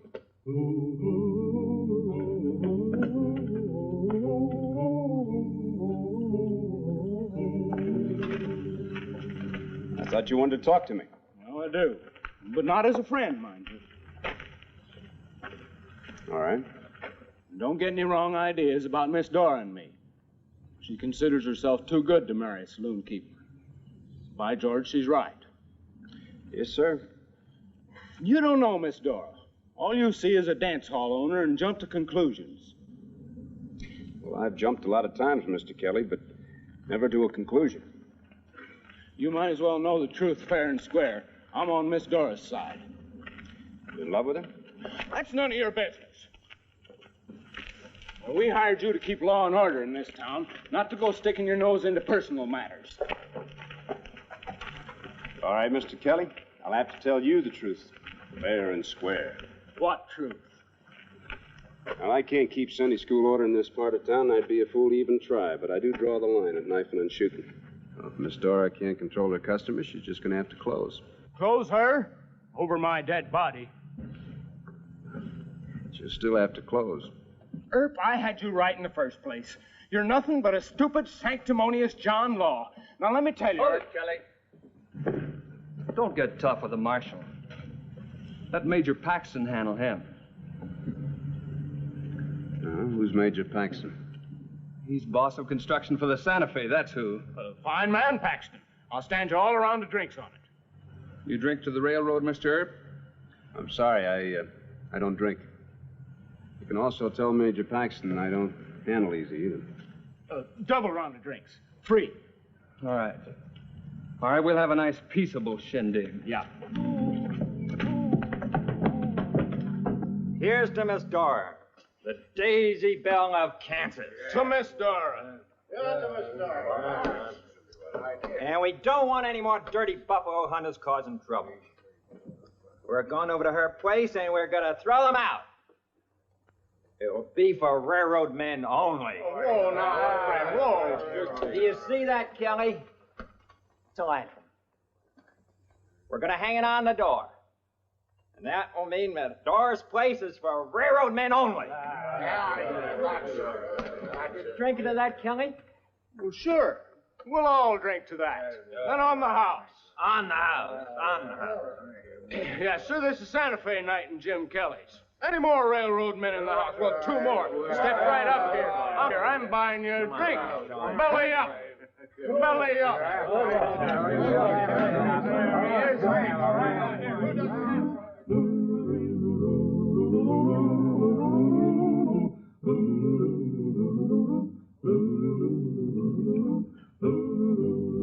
Better get over to the Alhambra right away. There's been a crime committed. Kelly's? What is it, a barroom brawl? Worse than that.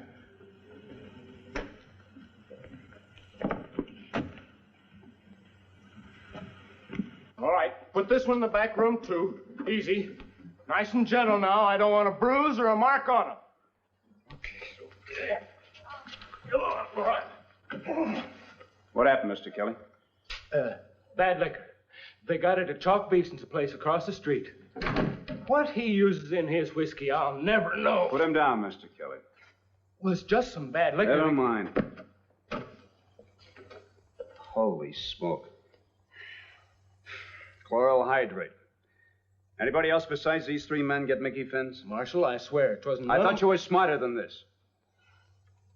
I had to do it. Why? They were going over to Miss Dora's to pick a fight with the buffalo hunters.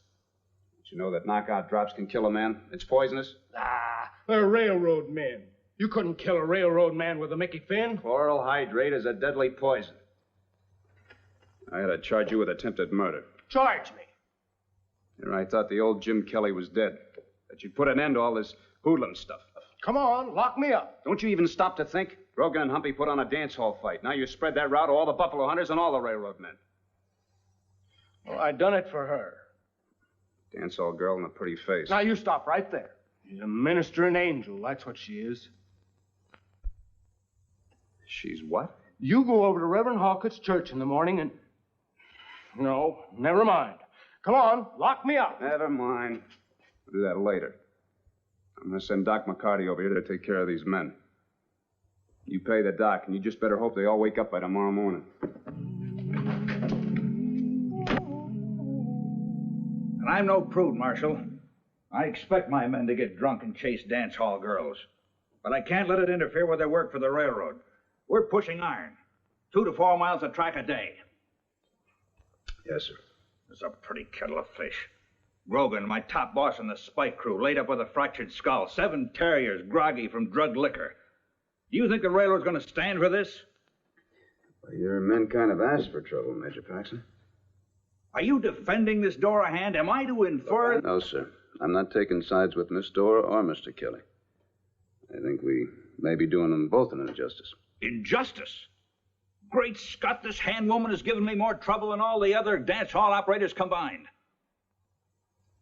I didn't come here to argue.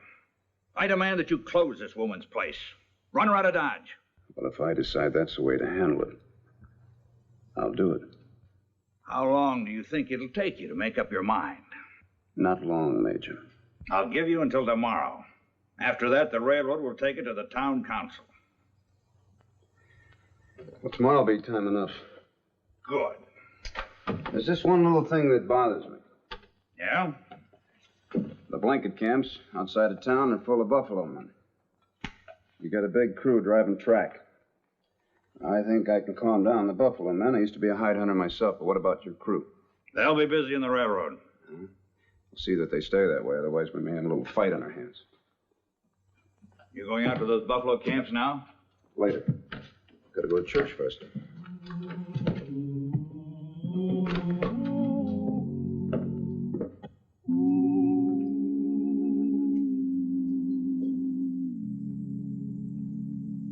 He kindly lie amid the encircling gloom. Lead thou me on.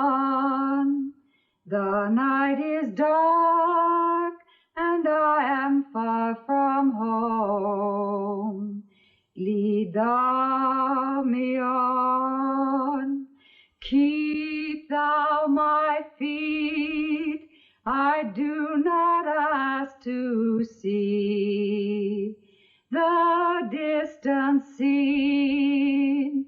One step enough for me. Very good, Miss Hand. Now then, we'll try the recessional hymn. I'm afraid you'll have to excuse me. I promised Reverend Hawkett to take up a collection for him. Oh, yes, I've forgotten. Another choir practice Saturday? Yes, I'll be here. Good day to you all. Good day. Good day.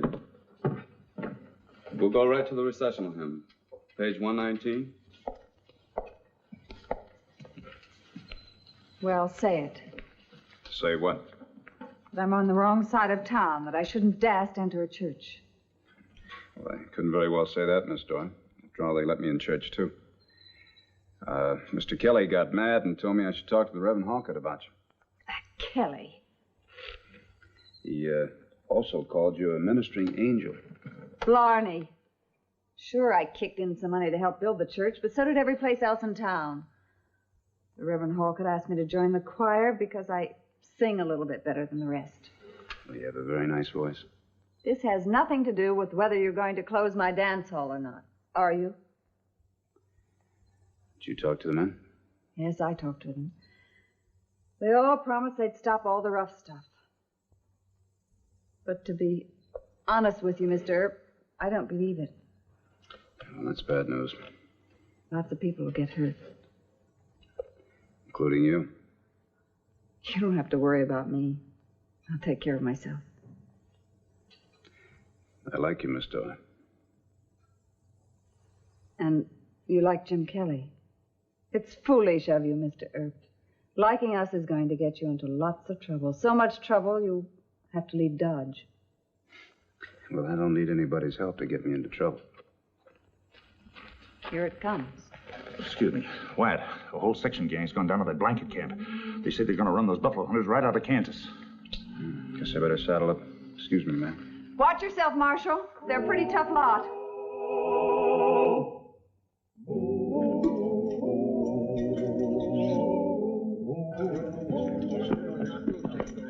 Railroad man! Jimmy!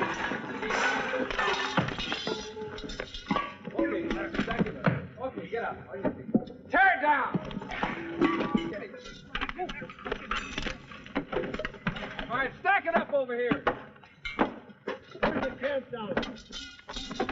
Camp.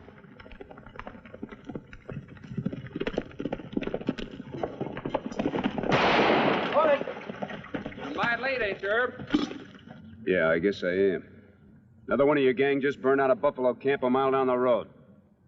But we're in plenty of time to make you pay for the damages, and I want your hands to come up, and I want them to come up empty. Put them up, way up.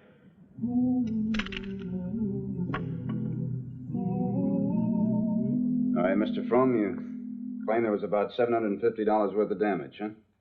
They burn any rifles? Yeah. 2 Sharps and a Winchester. That's about $150 more. I'll take care of this. You better take care of it. My whole ballast crew pulled off of the job. We're a mile and a half behind schedule. Don't lecture me. What was that? I don't want any railroad big talk. Your men were caught dead to rights. They raided and burned a hide hunter's camp, and the damage is $900. The railroad won't pay a cent. And they stay in jail. You had no right to arrest them. You're a town marshal. I'm also a United States deputy marshal. If I were you, I'd get that money and get it fast.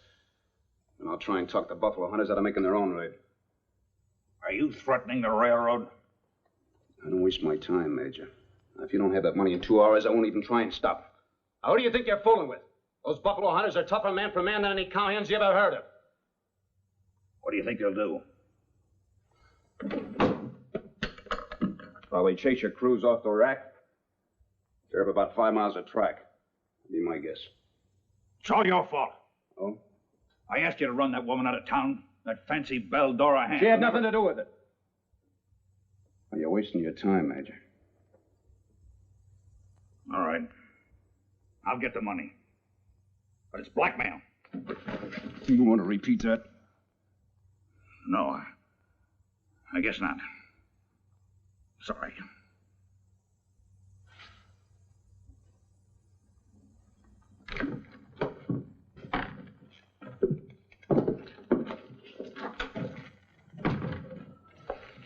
Marshal, a barkeep brought a message from Miss Dora. Wants to see you right away. Says it's very important. Yeah, all right.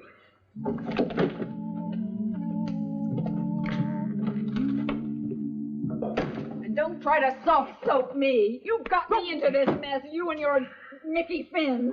And don't say that you did it to keep the fighting out of my place. You did it for Earp. Earp? I don't even like him. Oh, yes, you do. And he likes you. He told me so. Yeah? Since when did you and Earp get so friendly? Don't change the subject. The subject is that those hide hunters, you know what they're aiming to do to the railroad man. Yeah, I ain't admitting that. Better admit Now, it. Dora. Now, Earp's Dora. coming here. I sent for him, and you better tell him the truth because I'm tired of your hoodlum shenanigans. I'm a hoodlum. Just look who's talking. Howdy, folks. Howdy, Mr. Earp. Miss Dora was showing me the statue. Just feel the weight of it. It's, quite handsome. All right, Kelly. Tell Mr. Earp. Tell him what? The buffalo hunters are aiming to get even with the railroad crew for wrecking their camp. Jim knows all about it. Well, I'm keeping you out of this. There's no call for you to get in the middle between them buffalo hunters and the railroad. You see, he wants to be your friend, but he's such a hoodlum he doesn't know how. All right, I'm a hoodlum, and you're a lady. It's an odd term. What's an odd turn? Well, what I mean, Mr. Kelly, is that you can't keep a peace officer out of trouble. That's what he gets paid for. If he knows the right cards, he's got a better chance. I'd have no chance at all. Major Paxton offered to pay the damages. Won't that calm the boys down? No, it's too late for damages. All right. Well, who's leading them, and where can I find them? At your place? Tell him, Jim, or I'll never even think about marrying you. Dora! Well, Mr. Earp, we were going to give up this sort of life, together, both of us. But every time the chips are down, it's that old hoodlum Kelly. Well, I'm quitting the church. I'm never going to go inside there again. No, Dora, no, I'll tell. Don't touch me. The buffalo hunters left for the end of the track about an hour ago. With guns? They aim to bushwhack the Santa Fe, huh? No, plain stand-up fight. Now, don't go out there. It'd be like riding between the Federals and the Johnny Rebs. He's right, Mr. Earp. We thought it was just going to be a sneak raid. If Major Paxton offered to pay the damages, those fellas start shooting, they'll wind up in jail. I'll see you all later. Well, you told him, Kelly. I hope you're satisfied. I know what I'm going to do.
Told you, there's no way between them or behind them. I've got the money. What do they want?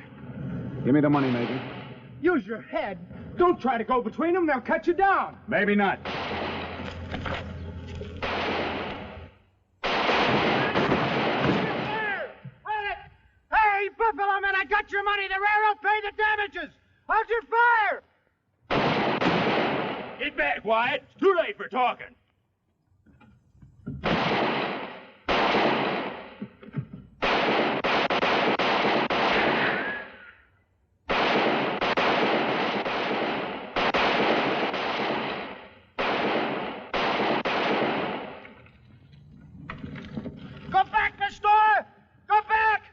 Miss Dora.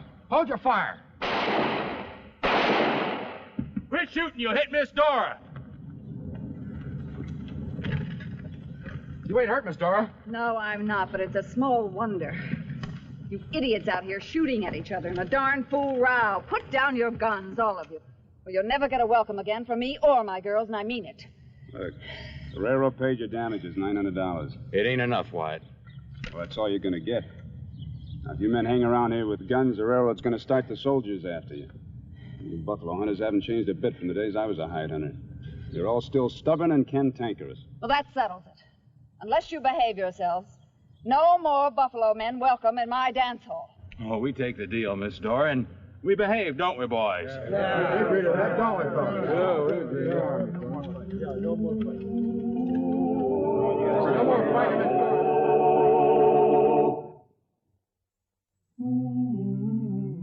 Now, you can take this to the city council. That's your privilege. But what Miss Dora Hand did this afternoon more than makes up for any trouble that was caused at her place. Now, I'll argue against closing her. Jim Kelly controls the majority vote in the council. Well, I guess you're right. No hard feelings?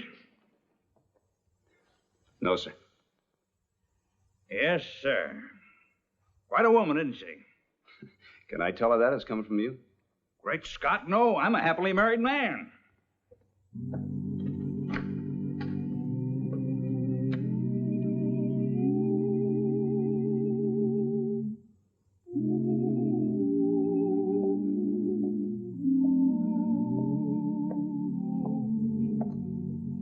Evening, Miss Doris. Oh, howdy. Did you have your talk with Reverend Hawkins? He wants me to stay on in the choir. The women are raising such Ned. I've caused enough trouble already. Foolish notion. Me in a church. Now, wait a minute. What is the church for except for good people and sinners? I'll go on back in there and tell them what they... Whoa, Marshal. Love thy neighbor. Be good to them that hate you, remember? Don't smile. You don't feel like smiling. No, I don't. You were about to say... I was about to say that in this town of women, you're a great lady. Thank you.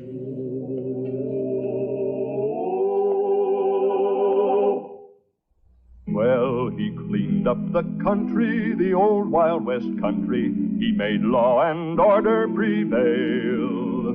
And none can deny it, the legend of Wyatt forever will live on the trail. Oh, Wyatt Earp, brave, courageous, and bold. Long live his fame, and long live his glory, and long may his story be told. Long may his story be told.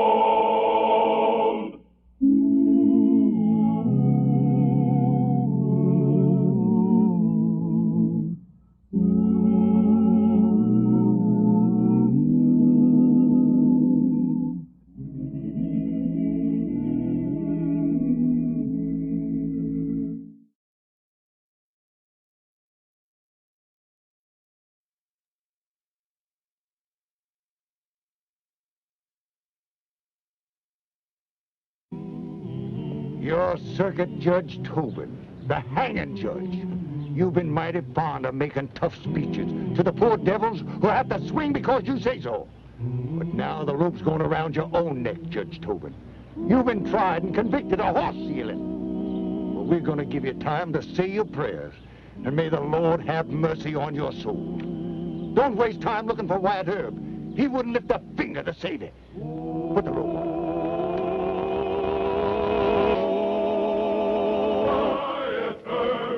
Wyatt Earp, brave, courageous, and bold.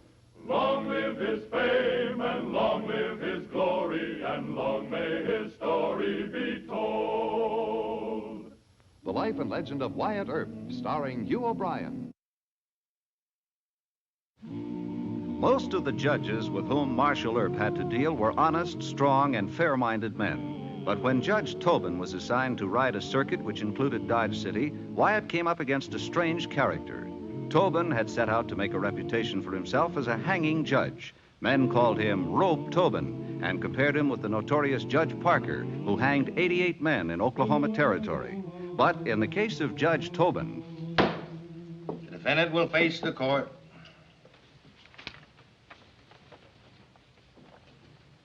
Mr. Bingham, you've been tried and found guilty of stealing a horse.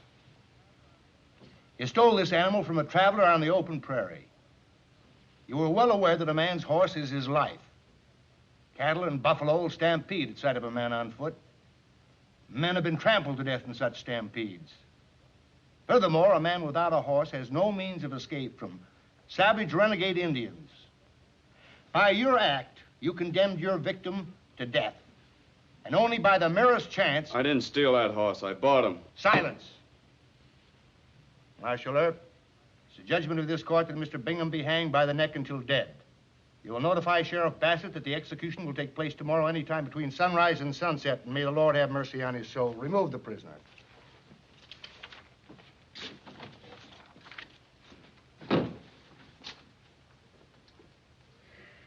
Something on your mind, Mr. Earp?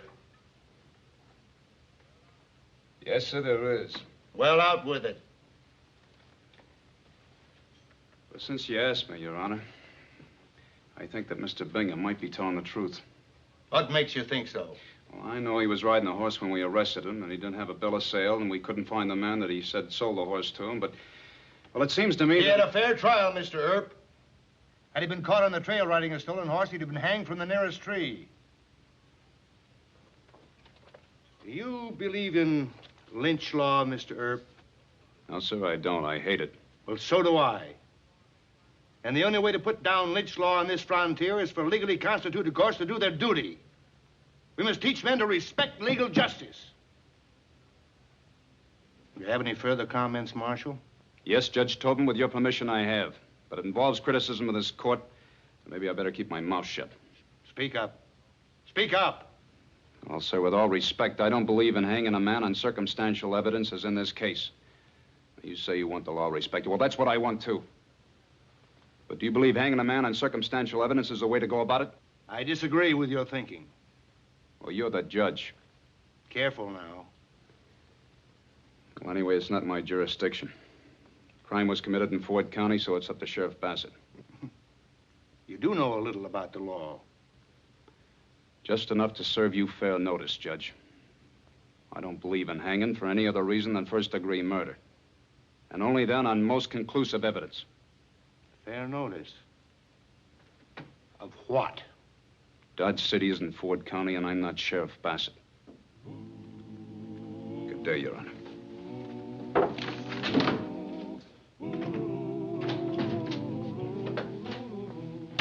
Did you tell him what for? As much as I dared. No sense in getting fined for contempt of court.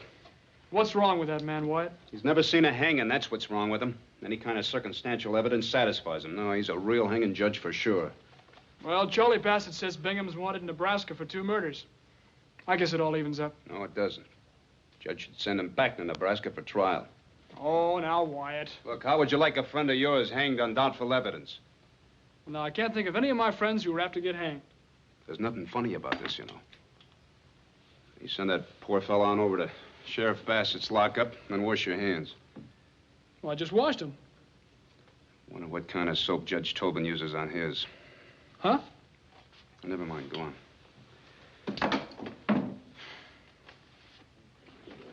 Queen a winner. 6 a loser. 8 a winner. I want to take a look at that deal box. Hand that back. I got a hunch this is a Mississippi bottom deal. I said hand that back. Why, you wouldn't. Sure. Finley, put it away. He grabbed my deal box. Ease off. Take a walk. Take over, Earl. Eve, you and I'd better have a little talk. In there. It'll be a pleasure.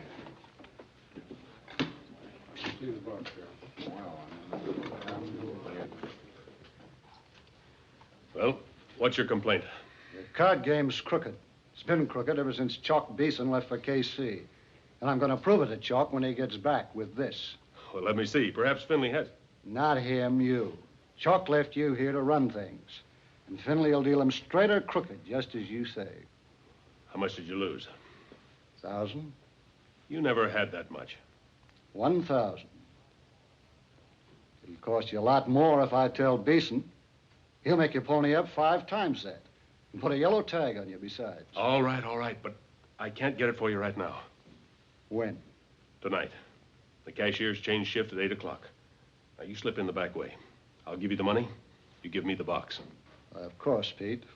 When I get the money, you'll get this.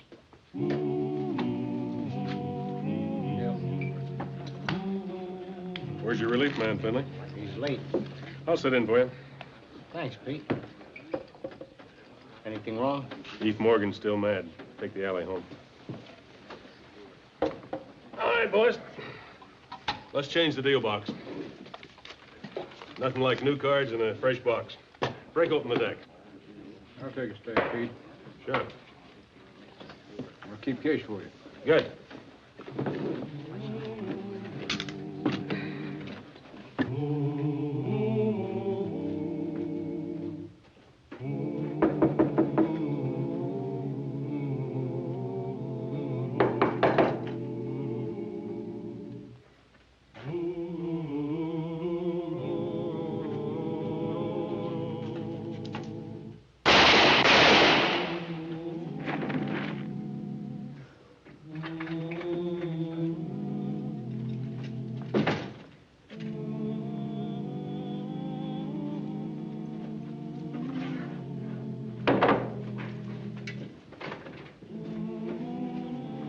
It's Eve Morgan. I think he's dead. Morgan. Is he shot? Dead. All right, you men stay out here. Break it up. You men go on back in the saloon. Go on. Morgan was a good guy, too.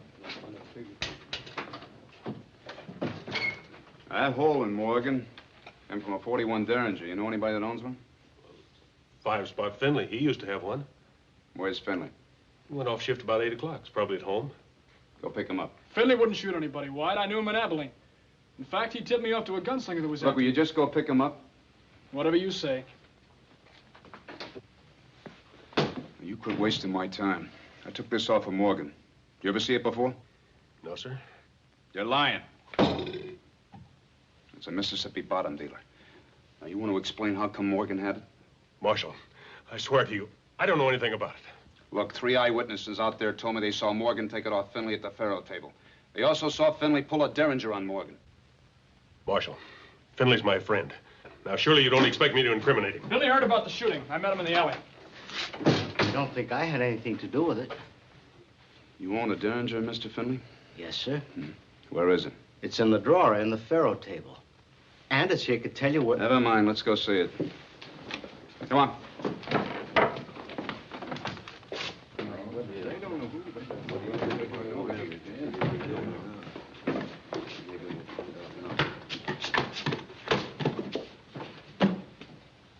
It's gone, Mr. Earp. Somebody stole it. Pete, you know the gun was in the drawer when you took the slot from me. Don't you remember? You said Morgan was sore at me for me to take the alley home. Finley, Mr. Earp knows about the box. He does?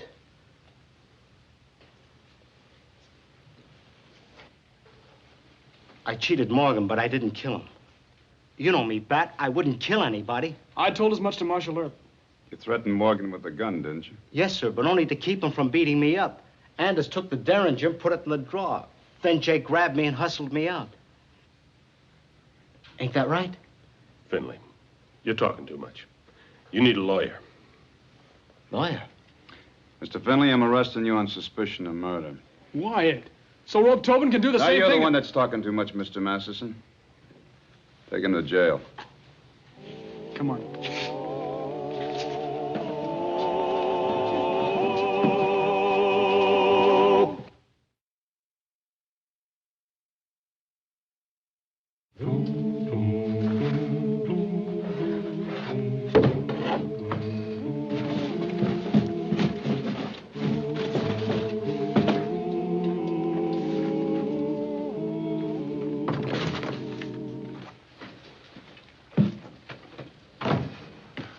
Evening, Mr. Earp.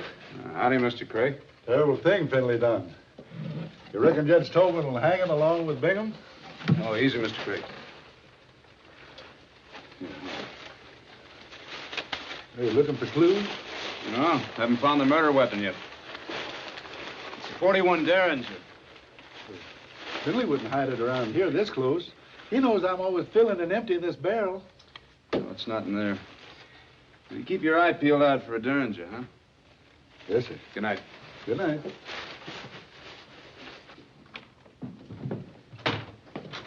Mr. Earp. Well, Judge Tobin. Benton here has been pestering me to grant bail to some gambler named Finley. What do you know about the case? Well, sir, Eve Morgan, a cowhand, was shot to death in an alley behind the Long Branch Saloon. He and Finley had an argument about a crooked deal box this afternoon. I arrested Finley on suspicion of murder. Suspicion? My client denies the charge, Your Honor. There's nothing but circumstances. That will be all, sir. It's a clear case of first-degree murder, isn't it? No, Your Honor, it isn't. Can't you present a clear-cut case about anything? Finley claims somebody stole his gun. There were a lot of people in position to do that, sir. Also, I haven't checked into the crooked gambling angle, and Nonsense. First-degree murder, no bail. I'll hear this case at 10 o'clock tomorrow morning. Have the defendant in court at that time. 10 o'clock? And I won't consider any motion for a delay or continuance, Mr. Benton. Crooked gambler. Murders a man in cold blood. We'll see. We'll see. Finley wants to talk to you, Mr. Benton. Well, I'll do the best I can. Oh, wait a minute. No, Judge Tobin can't force you to trial. Not without reasonable time to prepare a defense, anyway. They call him rope, Tobin, Mr. Earp. Stalling would only make his temper worse. You sentence Finley to hang. He's already made up his mind. Well, and if it comes to that, we can ask for a stay of execution pending appeal. But you'd better find out who did kill Morgan, and right quick. Now, how do you feel? I'd like to put a rope around Tobin's neck. Hey, that may not be a bad idea. Huh? Judge Tobin has a lot of knowledge about law. But he's never had his nose far enough away from a law book to know anything about people. Has Finley got any good friends besides you? A dozen good ones at least. 6 ought to be enough. You and I can't do anything, but his friends might be able to teach Judge Tobin about circumstantial evidence. Save Finley. You mean frame the judge? Why, Mr. Masters, such talk from an officer of the law. And the boys who like Finley aren't officers of the law. Well, let's see what happens in court. Yeah. Have you reached a verdict? Guilty, Your Honor. Guilty of what? Oh, well, murder in the first degree. Order! That's how you instructed us to vote, ain't it? Order! Considering the evidence, there was no other verdict possible. You gentlemen have done your duty and the court commends you. Thank you, Your Honor. The defendant will rise. Mr. Finley, you are a card sharp and a crook. When the deceased caught you cheating, he took your deal box as evidence. Testimony indicates that Mr. Morgan intended to complain to the owner of the Long Branch Saloon. To prevent this, you waylaid him in an alley, and with malice aforethought, you shot him in the back. No, sir. It wasn't me. I didn't do it. Silence! The court would like to show mercy, but your crime does not deserve mercy. I sentence you to be hanged by the neck until dead. Your Honor. Yes, Mr. Bell. I must ask for stay of execution pending appeal. That is your privilege as counsel for the condemned. Any comment, Mr. Earp? No, sir. Don't you worry, Finley boy. We're with you. You will take your seat until court's adjourned. Marshal Earp? Yes, sir. I have business in Abilene. Other cases on the docket will be postponed till my return. Remove the condemned. Court is adjourned. Don't worry, Finley. Good job, boy. Larry, bring him in. Get him out of there, boys. Hustle it up. Oh, Bat. They look pretty much alike, don't they? Yeah, I couldn't tell them apart. Nice work, Jim.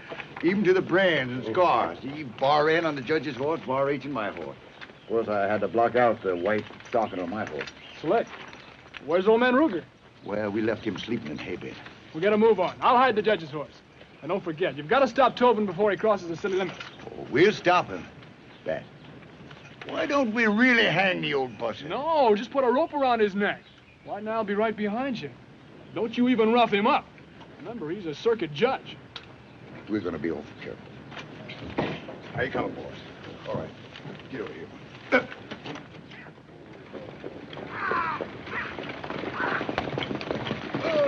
Not so fast, stranger. No. Not so fast, stranger. That's my horse you're making off with. Are you men drunk, or is this some kind of a practical joke? It ain't funny. We hang horse thieves. Light down. Nonsense! These are my horses. That one ain't. Light down. Come on. You know who I am. No, and I don't care. You're stealing my horse. Nonsense. Both these horses are Bar N brand. I bought them from Colonel French at the Bar N Ranch. You've heard of him. Bar H? No. That brand's been tampered with. This is a frame-up. You steal my horse and accuse me of framing you. Rope's ready, Jim. Let's get it over with. Let go of me. Let go of me, I say. Let go of me. I'm Circuit Judge Tobin. No. Not Rope Tobin. The hanging judge? Well, boys, ain't that something? Rope Tobin turns horse thief. That tree over yonder looks right handy. You won't get away with this. Oh, hanging a man ain't too difficult. Tie his hands? No, it's more fun when they got their hands free and try to fight the rope. Come on, we're wasting time. Hey! What goes on here? Caught a horse thief, Marshal. Well, that's Judge Tobin. He wouldn't steal a horse. He did, though. That left-hand bay, my horse. Got my Bar H brand. This is a frame-up. Maybe the livery stable man gave me the wrong horse by mistake. Go check the brand. We don't hang horse thieves without some show of a trial. What about Finley and Bingham? They had a trial. Left one's bar H, the other's bar N. Well, I'm sorry, Judge, but I can't help myself. You're under arrest. Charge of horse stealing. Take that rope off him. Climb in your buggy and we'll head back to town. Go on. Ghastly mistake. Now, those hoodlums might have tried to hang me. And on the flimsiest of circumstantial evidence. What if this got into the newspapers, an accusation like this? Rumor, gossip, the dignity of my office. Marshal Earp, I demand an immediate release. Well, I'm sorry, sir, but any charge by a citizen must be investigated. Oh, come now, we've had our differences, but surely you don't believe that I stole that horse? No, sir, I don't. Well, then why are you holding me on a charge that you admit's absurd? Blackmail? What? I have here an official police report with a felony complaint signed by Jim Lawrence, the owner of the stolen horse. Just what are you after? Well, Judge, to begin with, I'm looking for a human being in you. What is this? Then there's the blackmail. But let's call it white blackmail, shall we? I want a stay of execution for Mr. Bingham. He should be sent back to Nebraska and tried there for murder. Is he wanted there? That's right, on 2 counts. And Sheriff Bassett didn't mention anything about it because he felt Bingham might just as well be hanged here as in Nebraska. Well, I don't agree with Charlie's idea of the law. I also don't agree with hanging men on flimsy circumstantial evidence. It'll ruin respect for law out here. And you and I, sir, in our different ways, are the law here, aren't we? Those Nebraska charges should have had priority. All right, I'll grant the stay, but not as a price for anything. Now, go ahead and do your duty as you see it. One other thing, sir. I ask you to release Finley on bail. A condemned murderer? Look, sir, I need your help. I think I know the man who really murdered Morgan. Now, if you turn Finley loose, the man I'm after will get scared, and a scared man always makes a wrong move. It's still blackmail. No, sir, it isn't.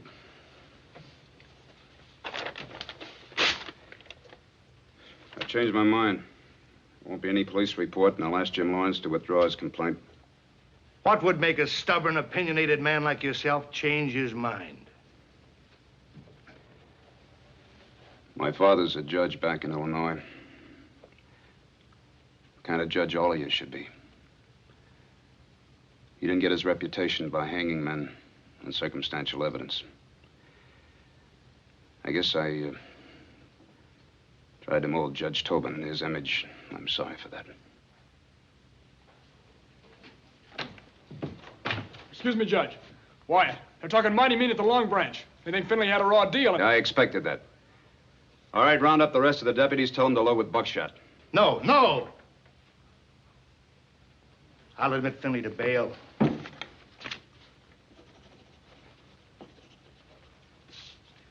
Turn him loose. Thank you, sir. But if you've got another suspect, you better get him quick. I can always change my mind.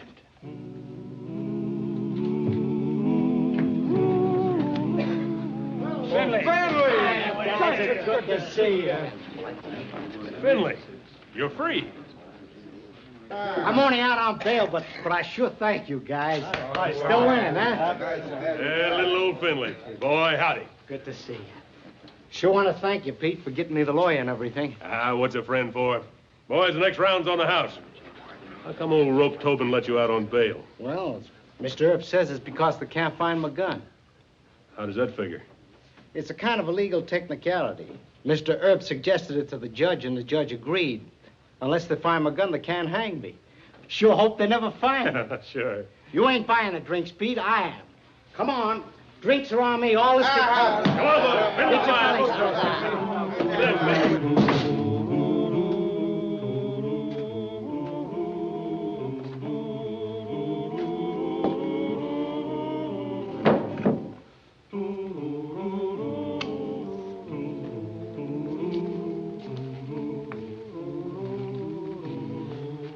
Howdy, Marshal. Bat. Howdy, Mr. Anders. We're still looking for that Derringer. Yeah, Finley was telling me about that. Marshal, why does old Judge Tobin want to hang little old Finley? Why, Morgan never was no good. Neither are you. Big gun, big talk. You scared Finley into cheating. Ease off. You move aside. I'd like to take a look in there. Why, there's nothing in there except a lot of trash. What are you so nervous about? Nothing, Marshal. Nothing at all.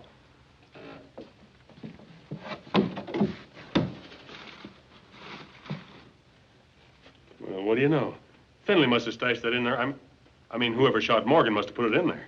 No, you stole it and shot Morgan. Are you crazy? Last night, right after the shooting, I came out here and that barrel was empty. So what does that prove? You knew I looked in there. You figured the safest place to hide this is where I'd already looked. An old man, Craig, threw some trash in there, and you came out and threw the Derringer on top of it. You're under arrest, Mr. Aaron. Yeah? Stand steady. My friend. Trying to get me home.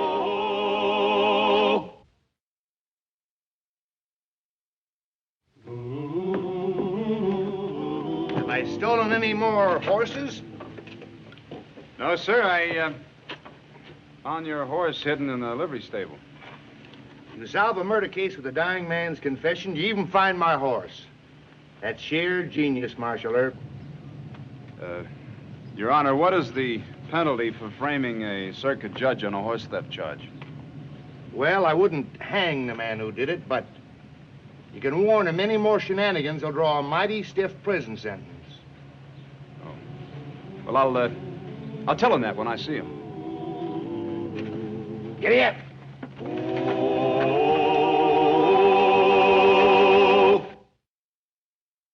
Well, he cleaned up the country, the old Wild West country. He made law and order prevail. And none can deny it, the legend of Wyatt forever will live on the trail. Oh, Wyatt Earp, brave, courageous, and bold. Long live his fame, and long live his glory, and long may his story be told. Long may his story be told.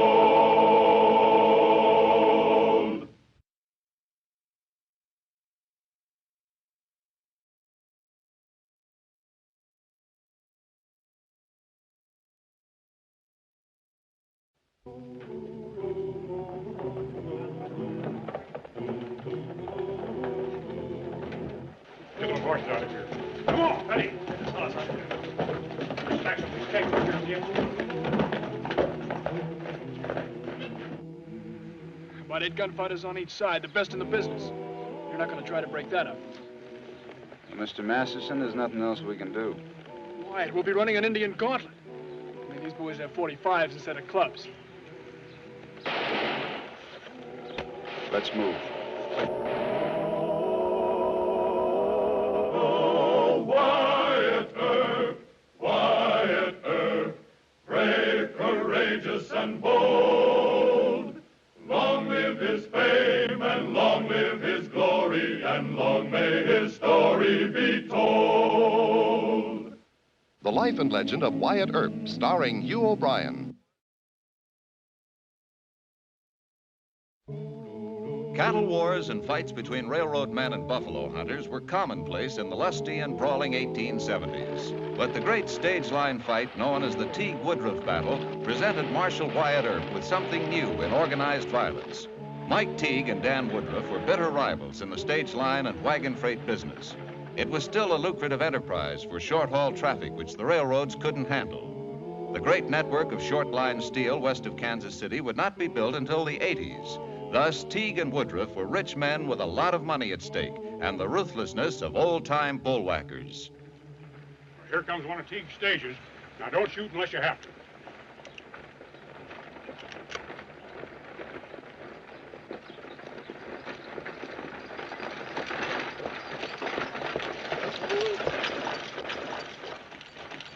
What's the idea? I'm Dan Woodruff, and this is my route. Teague can't horn in, so turn around. Hold it! Well, Mike Teague himself. Trying to play rough, Dan? Just as rough as you want it. This is a public road. Climb down and shove that timber out of the way. No. Unhitch those horses and then turn that stage over. You better get out, folks. There's going to be trouble.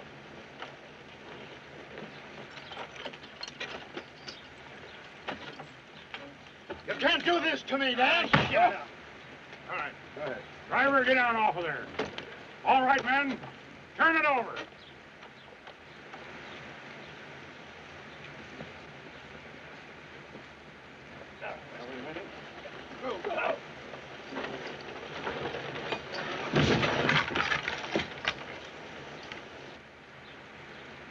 There'll be a Woodruff stage along in about 5 minutes, so take it easy. Now, this is just a mild warning. Don't try to jump any more on my routes. So you think you can stop me with guns? Well, I can hire guns, too. Plenty of them in Dodge City. So can I, Mike, if that's how it's got to be. Oh, that's how. Next time you try this, you'll see. It's a long walk. You better wait for my stage. I'll walk.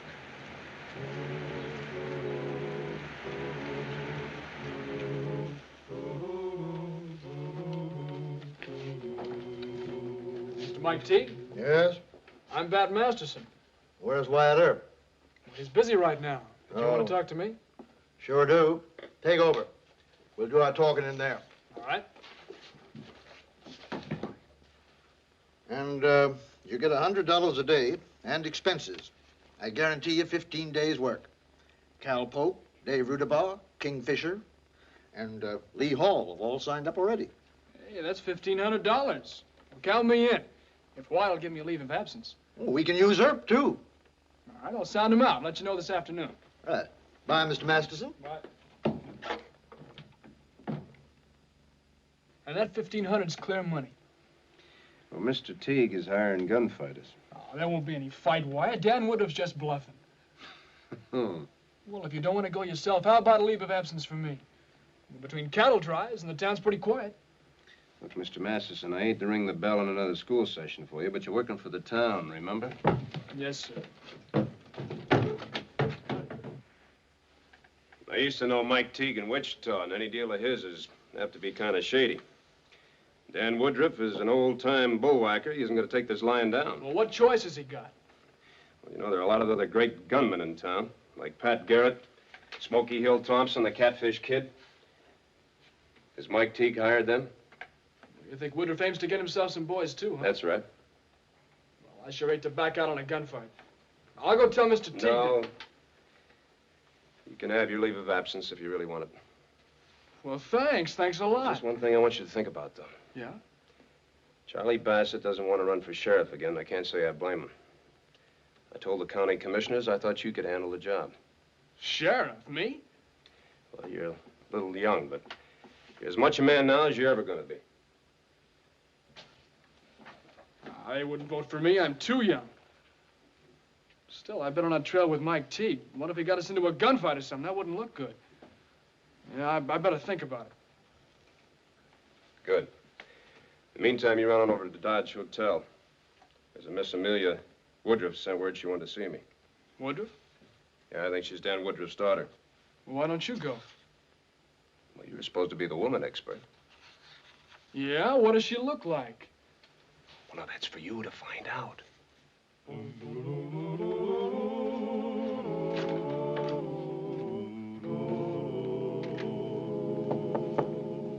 Yes? Miss Woodruff? Yes. Oh, but you can't be Marshal Earp. Well, I'm his chief deputy, Bat Masterson. Why, you're second to Mr. Earp on Papa's list. Are you really a gunfighter? Well, I'm not as fast as Mr. Earp.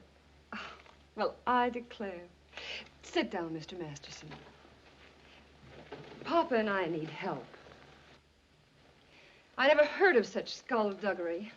Mr. Mike Teague coming here to hire a lot of gunfighters so they can pick on our stage line. What chance have we got, Mr. Masterson? Fighting to keep the route that Papa established years before Great Western was ever heard of. Well, there's ways of handling a deal like this. But how? I better wait till your father gets here. Well, is it something you shouldn't tell me? But I've been Papa's right-hand man ever since Mama died. Look, money. Papa trusts me with it. That's what it's going to take. What do you mean? Oh, now, look, I'm not a silly child, Mr. Masterson. All right, Miss Amelia. Tell your father he can handle this in one of two ways. He can hire as many gunfighters as Mike Teague, or pay the men Teague has hired to come over to our side. Our side? Oh, I love you like a big brother. Will you handle it? I'll give you the money right now, and by the time Papa gets in, we'll have all of Teague's men bought off. Well, I can't do that yet. Why? Well, I'm a deputy marshal. I can't go around town making deals with some of these gunmen. They're hoodlums. Well, can't you quit your job? Or ask Marshal Herb to give you a vacation? Well, look, if there's any hitch to it, I'll send for you to talk to Wyatt. Well, is he young enough to be my big brother? Well, the old man sure thinks he is.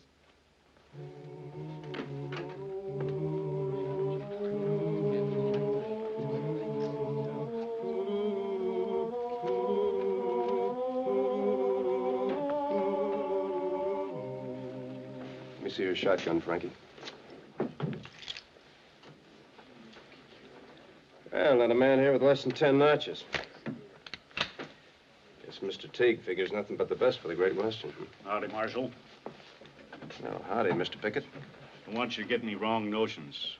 I didn't sign up, and neither did Louis Bozeman or Johnny Culp.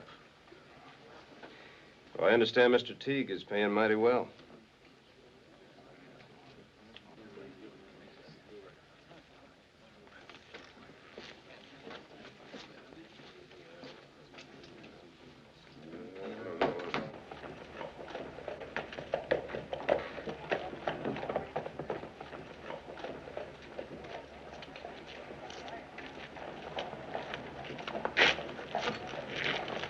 You gave Bozeman and Culp and me a break in Wichita. We're paying it back. Dan Woodruff's in town. Thanks. He'll be up in Teague's ante. If I were you, I'd chase them both out of Dodge. They're both fighting over a stage route that's miles from here. 30 top guns and 2 stupid money men bidding against each other for their help. The fight'll start right here. Me? I'm leaving.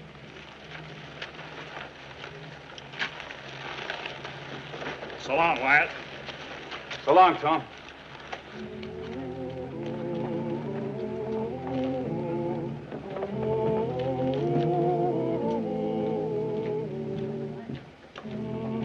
Wyatt?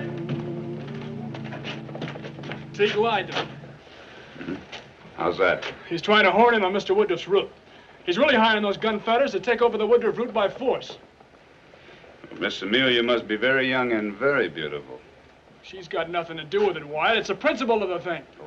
Her dad pioneered that route. Harold Teague is nothing but a... Hold it.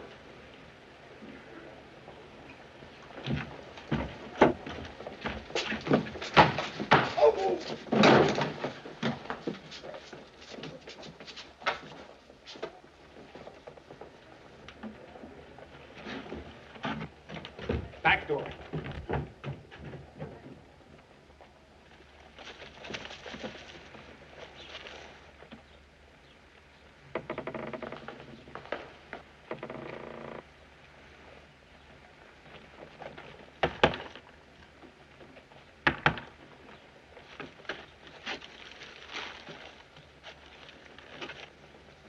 You gonna let him get away? You know, I'll bet that's Amelia's father, the one that took the money. Oh, you loco. Her father's the president of the Woodruff Transportation Company. Remind me to tell you some stories about him. In the meantime, we'll arrest Mr. Teague. Arrest him? What for?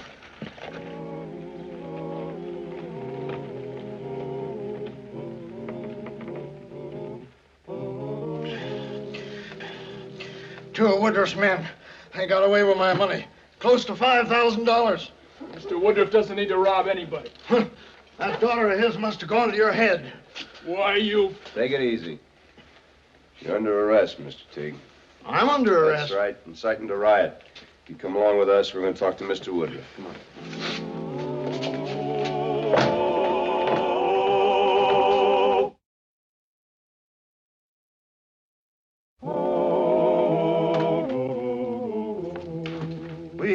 offering more than Tig. That's right. He offers us $1,500 guarantee and all expenses. I'll pay $2,000 in expenses. Sounds fine with me, Mr. Woodruff. But let's see your money.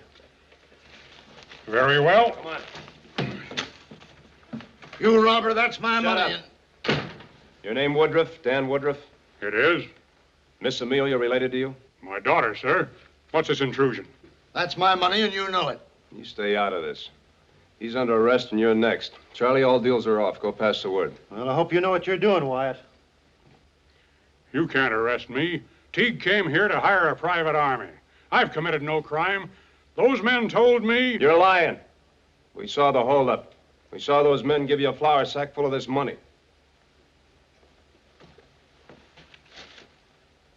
Here's the flour sack.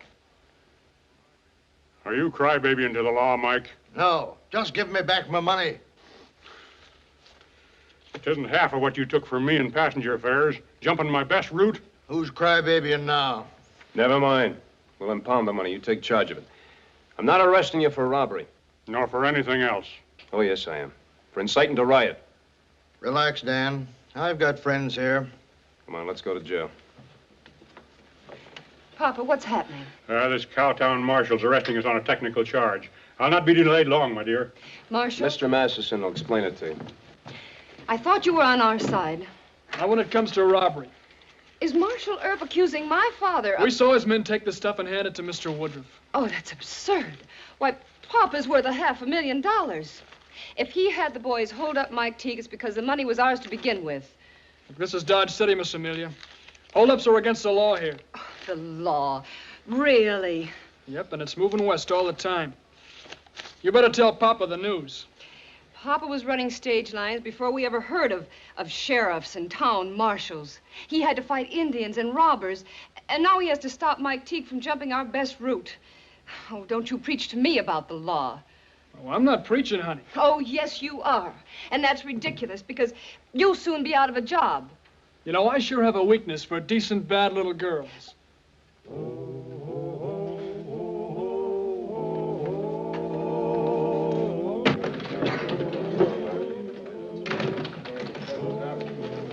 That Garrett says to stick around. Teague and Woodruff will be back in business real soon. You know, Tig's got a lot of drag around here. He'll take care of everything. Sit down and pour yourself a drink. And the case just won't stand up, Wyatt. They can say they came here to employ special police. That's not incitement to riot. Well, Mr. Mayor, what about a robbery charge? Teague and Woodruff have been fighting each other for years. But if it came to an issue, Teague wouldn't prosecute. We saw the whole thing. Sure, but what if Teague says it was all a practical joke? No, you'll have to turn him loose. And don't tell me you're trying to head off a gunfight in the streets. We can't hold men in jail just because we think there might be shooting. I think there will be. So do I. That's not a bunch of drunken cowhands Teague and Woodruff are hiring. No, they're all top guns. If they cut loose, there are going to be people killed. But you can anticipate that there's... Yes, sir, I can. That's my job. Now, you can take the risk. Now, Wyatt, don't force me to suspend you again. Sir, I'm suspended. Me too. Yeah? Then I'll have to release Teague and Woodruff myself. Give them back the money. No, sir, not the money. I'm still a United States Marshal. Until Judge Tobin gets back, I won't have a warrant to hold those men, but I can hold the robbery evidence on my own hook. This time, Wyatt, the city council is going to fire you. I'm sorry.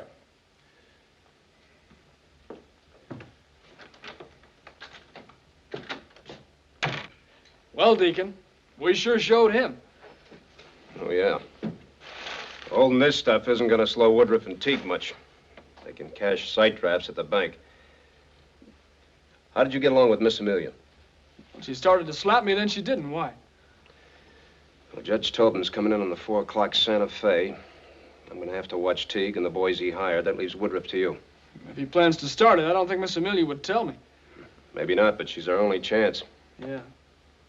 But if those gunslingers go to shooting, you don't figure on trying to stop it, do you? I'd have to try. Well, swear me in. What? Well, you don't expect me to go against John Ringo with a catfish kid with this, do you? Bang, bang, Ringo, you're dead. Say, you know, you're right. Nothing like getting killed legally. And I'll let you fellas in on a little secret. Half of Teague's men have accepted more money from me. We've got Mike outnumbered 2-1. There's quite a few packing guns north of the line since Earp got fired. What are we going to do about that? You think they're Teague's men? Mm-hmm. Then put on your guns. Fine, Mr. Woodruff. Let's go, man.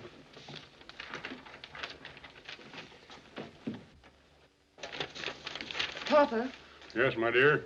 A couple more good men I think I can hire. I'm going over to the Alhambra bar. why did you tell those men to put on their guns? I can't have our side bluffed out by Mike Teague. What if they go to shooting? Oh, they won't hurt anybody. Now stop worrying. I'll be back in 10 minutes. Oh, it's you. Look, I lost my job. You were right about the law. It's a swindle. You're still wearing a gun? Or did you sign on with Mike Teague? What makes you think so? Well, I don't know what to think. Some of Teague's men are armed, and Papa had to... Excuse me, I'm going to my room. You scared of a fight? There isn't going to be one. Both sides are bluffing. You know better than that. Let go of me. Look, quite a few were apt to get hurt. You like the idea? I know I don't like you.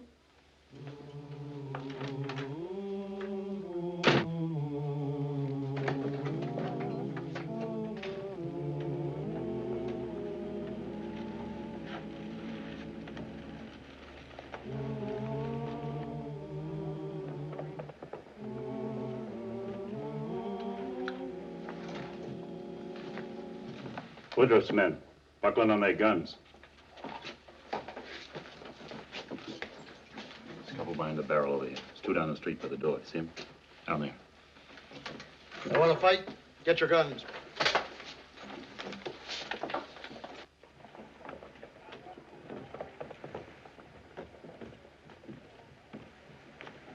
Papa, wait. Bat thinks there's going to be a fight. You promised me. Now, Amelia, we're going to talk about this at the hotel. But you said it was just a bluff. It's gone too far now. Aren't you even going to stop our men No. from... Teague asked for it, and he's going to get it. Then I think there ought to be a law to stop you both. And if I were a man, I'd help the law. Amelia.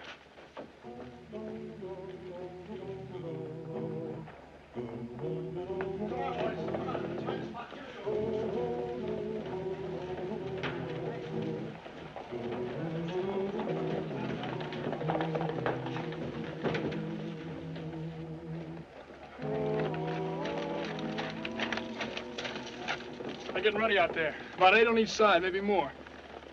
Now we're in luck. Huh? And the professional gunfighters, not drunken cowhands. They won't draw against the drop. We'll use buckshot. Now, this is what we're going to do. Listen. Get those horses out of here. Come on, Betty. Get this horse out of here. Stack up these kegs over here on the edge.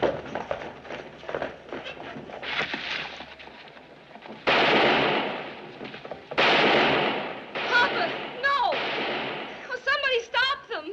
Stop them!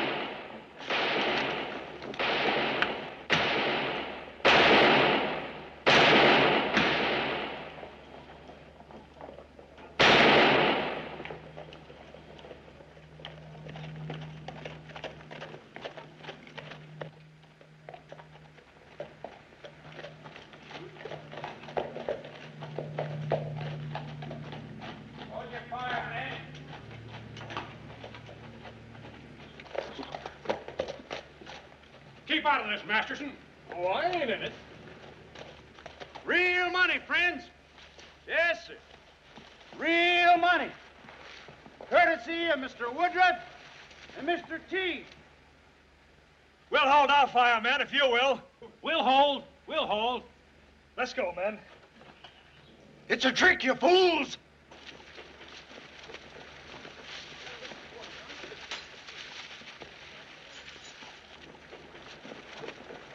All right, lift your hands and keep the money. That's it, Mr. Masterson. Keep 'em covered. First one of you goes for a gun's gonna get a leg full of buckshot.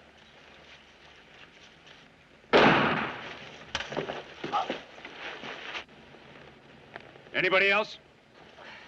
You win, Earp. Kid was a fool to draw against a drop. All right, let's walk to jail. A couple of you pick him up and take him to the docks. Mr. Masterson, you stay with him. The rest of you move. Come on.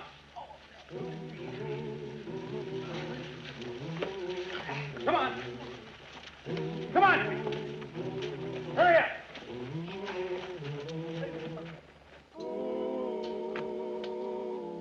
Marshal Earp, you admit that 2 or 3 token shots had been fired, and when you rode in, all firing stopped. No one was hurt. And when you scattered the money, both factions joined hands, as it were. Well, they picked up the money, sir. And so the threatened riot or battle or whatever you call it ended happily. Well, sir, I took him to jail, if that's what you call happiness.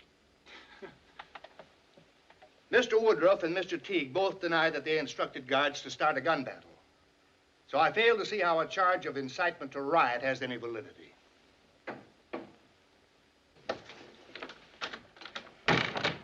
Excuse me. Are you the judge? Yes, I am, young lady. Now, Amelia. It's no use, Papa. My father and Mr. Teague both incited their men to a fight. I begged my father to stop it, but he didn't want it stopped. Young lady, are you certain there would have been a fight? I saw them, lined up on opposite sides of Front Street. My father was with his men, and Mr. Teague was on his side. More crybaby and Dan? You even get your own daughter to... Silence. The law's indebted to you, Miss Woodruff. Wasn't easy to come here and tell the truth. Mr. Mayor, you'll reinstate Marshal Earp and Deputy Masterson at once. I'll pass sentence on the Messrs. Woodruff and Teague at a session of court tomorrow morning. Hearing's adjourned.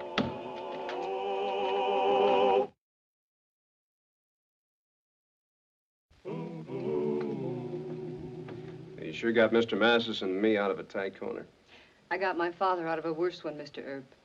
If he and Mike Teague can hire private armies, they'll go on until a lot of people are killed. I guess I want the law to move west of Dodge City. Well, ma'am, your father's lived a long time in a rough part of the country. You be patient with him. And Judge Tobin will let him off with a fine. Well, hi, honey. Oh, your father wants to forgive you, and I'd like to take you to dinner. Mr. Masterson, why did you fib to me? Fib me? Mm-hmm. You told me that Marshal Earp was too old to be my big brother. Oh, not that I'd want you for a brother. Why, thank you, ma'am. You've made an old man very happy. What did you... Well, he cleaned up the country, the old Wild West country. He made law and order prevail, and none can deny it. The legend of Wyatt forever will live on the trail. Oh, Wyatt Earp, brave, courageous, and bold. Long live his fame, and long live his glory, and long may his story be told. Long may his story be told.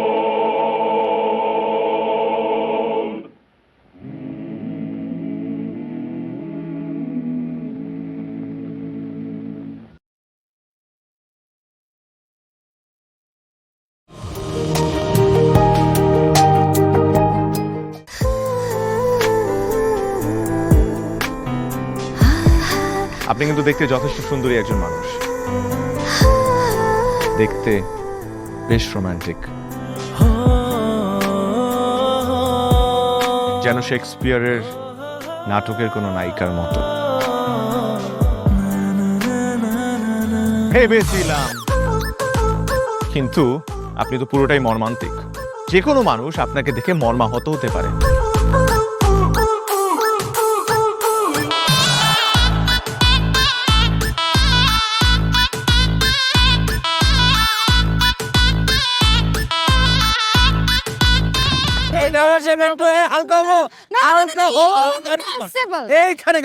আমার হালকা হতে 1 মাস সময় লেগেছে। আপনার 1 মাস সময় লাগে? আমার হালকা হতে তো 1 মিনিট লাগে।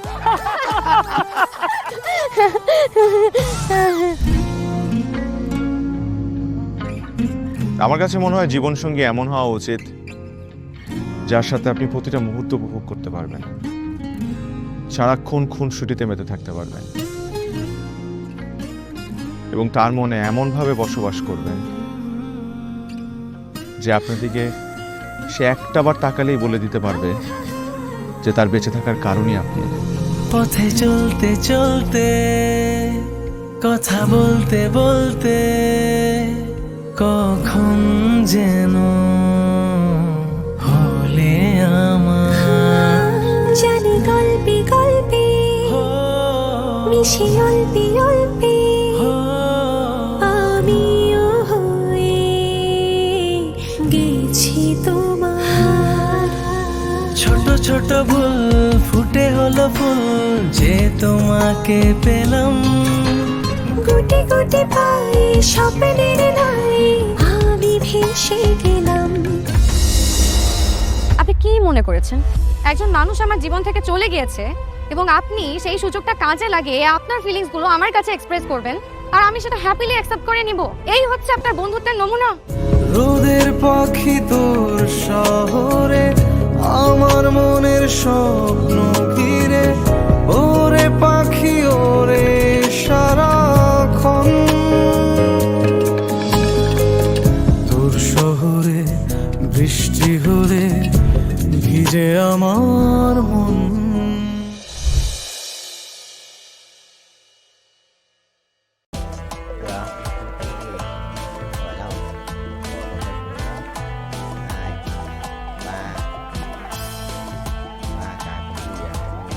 Viên Bình bao nhiêu?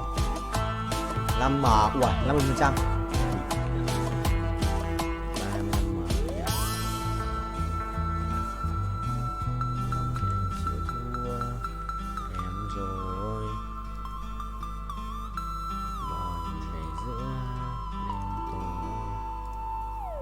Không? Ui, ra với bia này, độc dược à? Thôi cút, không quan trọng. Vụ nổ lớn, bình sẽ sẵn bài tử thần mà. Điều hiểu sẽ sẵn bài. Chơi chạm đất, trải thải cái đường đâu mà chạm chứ. Là thế rồi. Đang xuống rồi, đang vòng xuống rồi, đang vòng xuống. Đang số thì binh sinh linh không? 3, 2, 1. Perfect một lần này. Đấy, kiếm 15 lần perfect không? 100 lần perfect thì đã ăn 6 triệu. Ơ. Nhờ 7 triệu. Mình cần 50 thôi, đã được 5 củ rồi. 7 củ là bình thường. Chuẩn rồi, chuẩn rồi. Đấy á, đón thêm một nhịp. Đón thêm một nhịp vào mình rồi.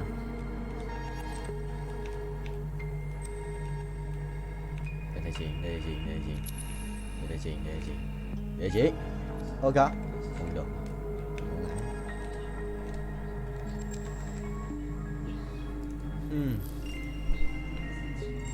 Mất kiếm mà. Cổ không mất áo luôn. Mất áo luôn à? Nếu còn gì? Phải lấy găng tay. Đây để thay. Rồi 1, 2 lần. Thế là 30% à? Xem anh nhá. 30% bình. Cũng gần 5 củ ấy. 40 củ à? 2 lần được 10 củ nữa. Thì ảo điếc.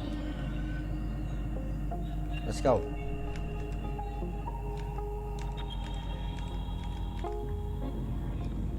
Let it go, let it go.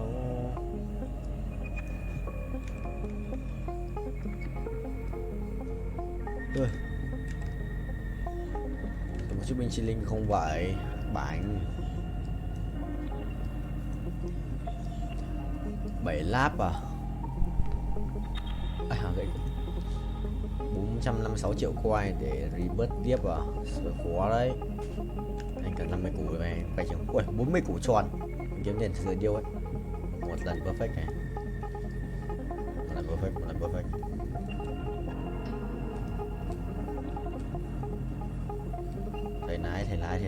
Thầy lái. ভালোবাসা সুন্দর, ভালোবাসাও সুন্দর। মানুষ নিজের অজান্তেই ভালোবেসে ফেলে।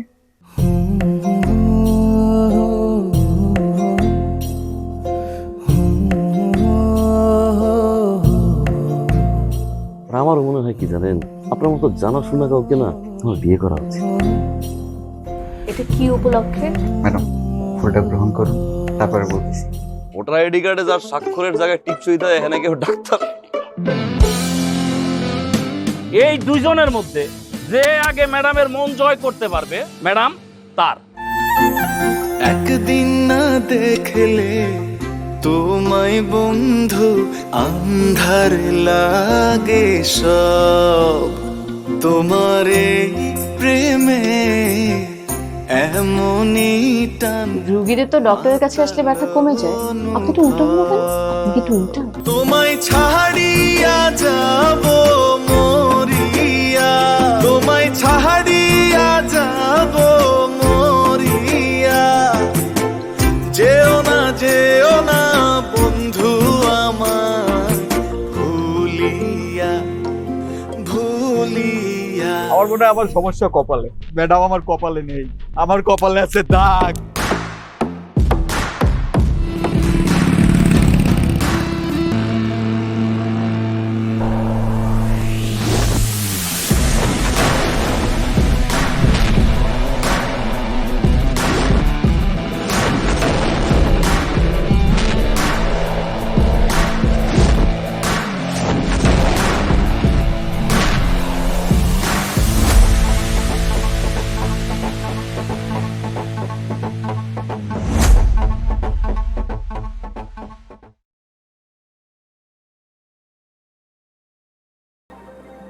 Quà sinh nhật à?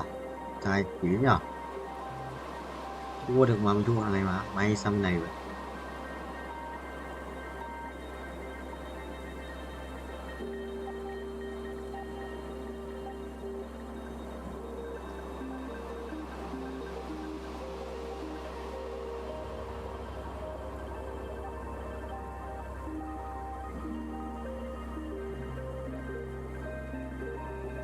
Ok, đấy, lại và để nó tự di chuyển, là thể di chuyển, là thể chỉnh hai bên là xong. Binh không ngoài,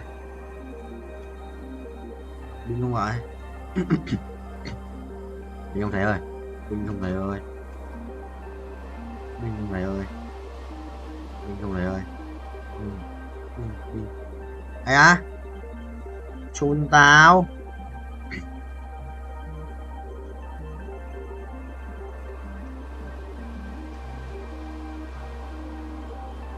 M là nó 50m. Nhanh như tao. Từ từ rồi. Mắc thêm 7 Đấy. Chuẩn không nhỉ? Bài sự biết đấy. Đấy là biệt.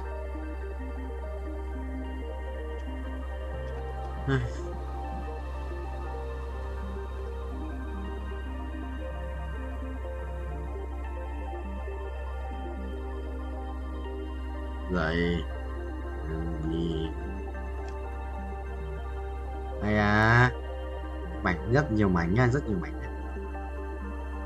Cung luôn mà thôi, xin cái mảnh lấy đồ cho oan vậy. Thêm cái giáp máu nữa, khiếp, mấy cái mảnh cũng hết sạch mà. Anh lấy mảnh còn lại.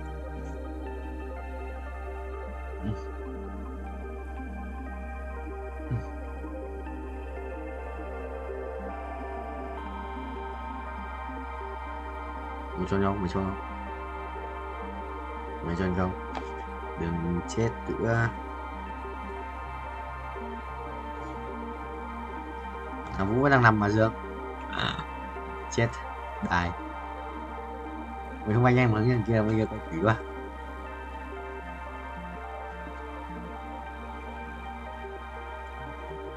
Nhiều đi quát à? Ai à? 200 lap không? 200 lap. 200 lap. 95 à? 195 lap à? Tính nhà 100 lap đây. Wow.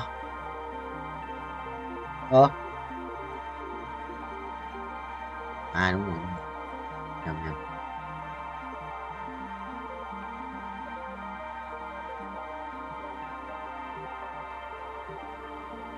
Yes. 65. তোমাকে তোমাকে 15 লাখ টাকাই দিতে হবে। তুমি যদি দিতে না পারো তোমার বাবাকে কল দাও। তোমার যত জমি জিরাত বাড়িতে যা যা আছে এগুলো বেচা হইলেও তোমরা আমাদের টাকা পাই পাই করে শোধ করবা।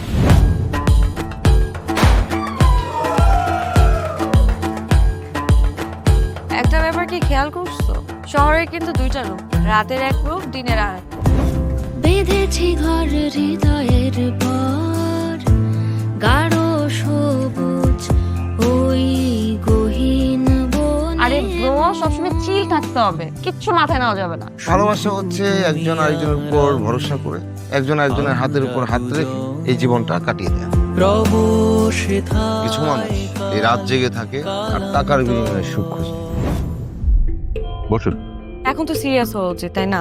আমি তো কোথাও যাচ্ছি না পার্টি করতে, তুমি কেন যাচ্ছ? কেন বন্ধ করতে পারতেছো না বলো তো?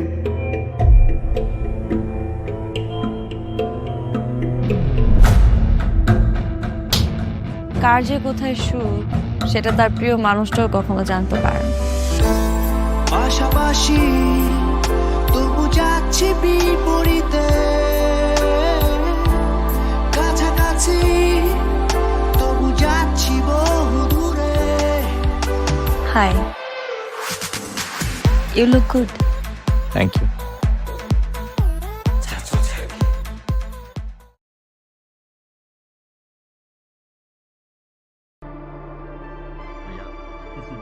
Quên kể mẹ mày à. Em 15 chửi có Tam đâu em. Mấy thằng ấy chửi nhau cứ lôi bắt gì bắt các kiểu ra nó chửi mà. Bây giờ có chửi được đâu.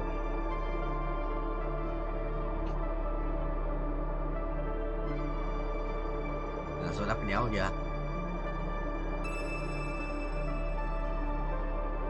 Quất từ A, quất từ A, quất từ ba cọc cược nữa.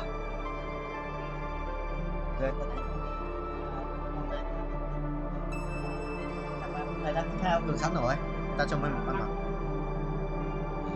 Cắt với cả con tam áp con này, xong rồi thêm tam ken nữa, đỉnh.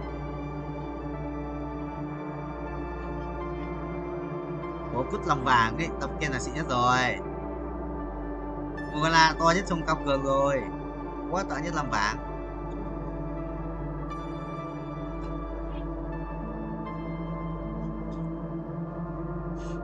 Red 3 kinh ấy.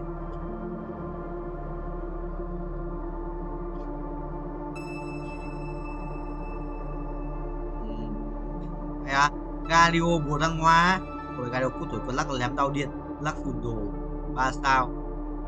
7 sử ra chỉ là mũi rồi, con lắc cái 7 sử ra chỉ là mũi rồi, đâu còn phát chết. Xong gì hút còn phát chết con kêu. Dạ, xài kinh mà. Quân biết con Amuba ở đây có đồ gì không?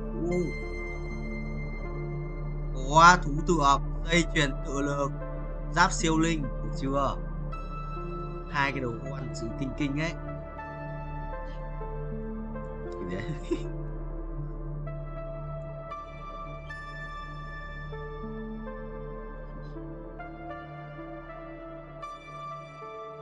Tam Ken 3 đấy rất đẹp.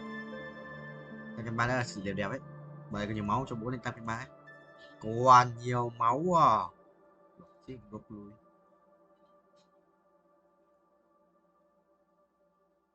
Thằng này lắc này. Con lắc nó cũng là một vấn đề đấy, nhưng mà sự con áp cơ. Áp là carry. Rồi quăng điện, quăng cái lắc 3 quăng điện, lắc 2. Amu mình còn 1 tỷ máu nhé. Không yếu nhỉ? Thua này. Lên sàn 2 ạ. Thua. Sàn 2 đi, sàn 2 gì đấy? Cái thua bóng mà. Cái thua bóng luôn rồi. Chẳng có đồ này. Đây. Đấy. Thua rồi.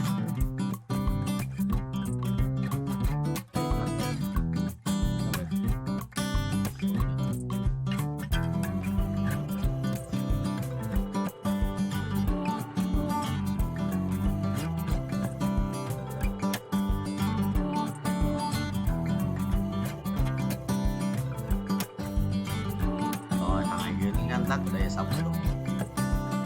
Lắc ở đây, lắc ở đây rồi.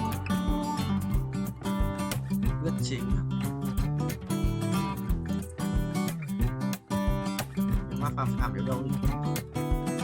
Ở đây rồi. Sao?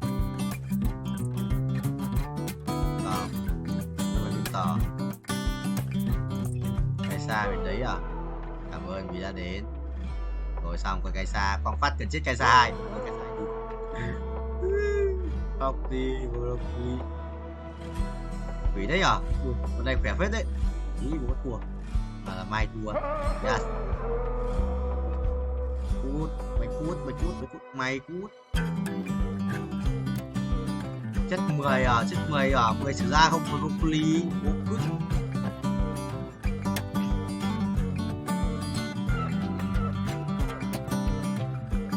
Đéo có tập ken mà, nếu tao tập ken rồi hỏng rồi. Để thằng này tập ken 3. Broccoli. Nó ra kìa, sao ra 3 không? Nổi không? Rồi, mày đi. Dương ơi, thằng này 8 sao ra, bãi bay luôn, 8 sao ra. Đéo ra.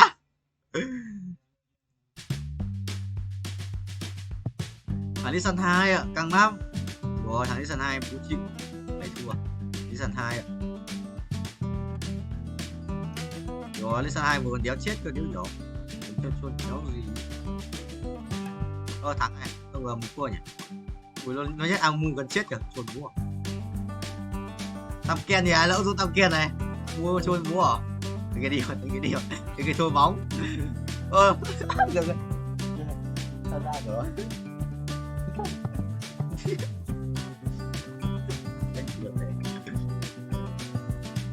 Đéo ra tăng ken rồi, thằng kia cũng tăng ken. Tao chắc là nổi không? Mày đi sao đi luôn.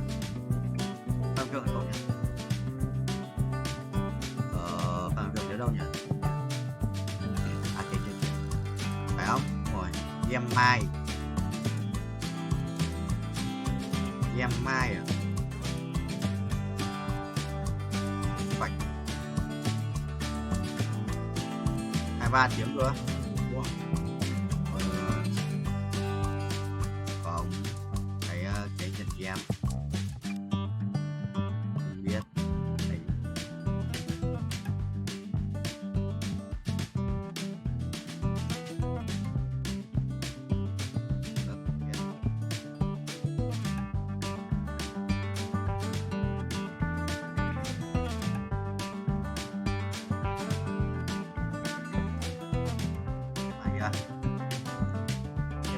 Uầy, ánh sáng à, đồ ánh sáng à? Con mua con nào nó đồ ánh sáng mà sao? Vẻ đấy, sao cái đầu quăng đầu đấy? Uầy, nó bỏ bài ra cho sao nhỉ? Như hay cái bạn nói, nó thấy bỏ khỏi bài đâu. Với nó bài yếu lắm, nó bỏ khỏi bài rồi. Bạn mà, nó bỏ bài ra. Hoặc cái bạn nói sao ấy? Bạn nó đéo đỡ được, tài với lịt chỉ vậy. Các bạn đâu đéo đỡ được cũng bỏ bài ra nhé, chôn quá. Gì bạn? 2 để chịu. Thêm một con sa ra chỉ và đánh một trận nữa ở 46. Cái gì vậy?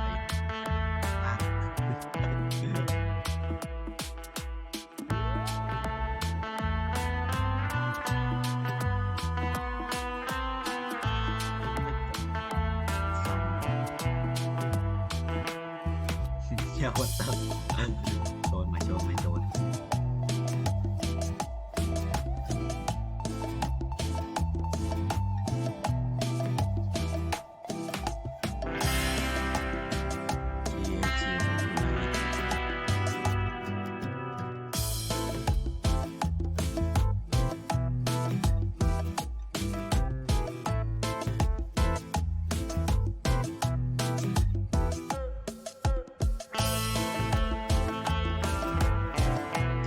Lắm ấy, tham sở đối tượng các minh sinh không?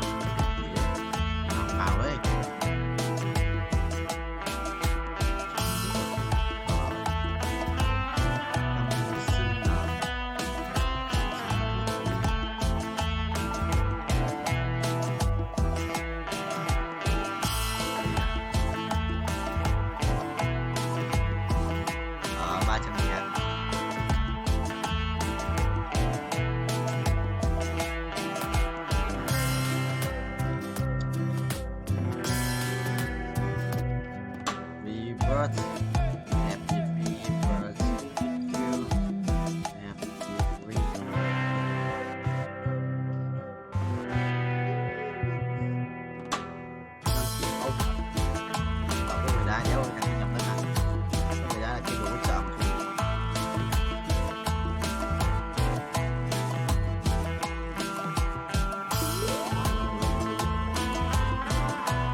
đánh nhau ở đường, thức đánh làm các phép xuất xứ của người kẻ hào đất chồng như sau trong 12 giây à? Đây là gì?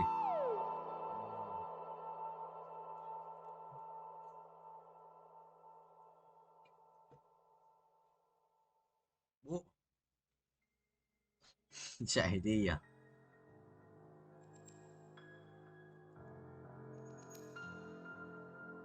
56 à?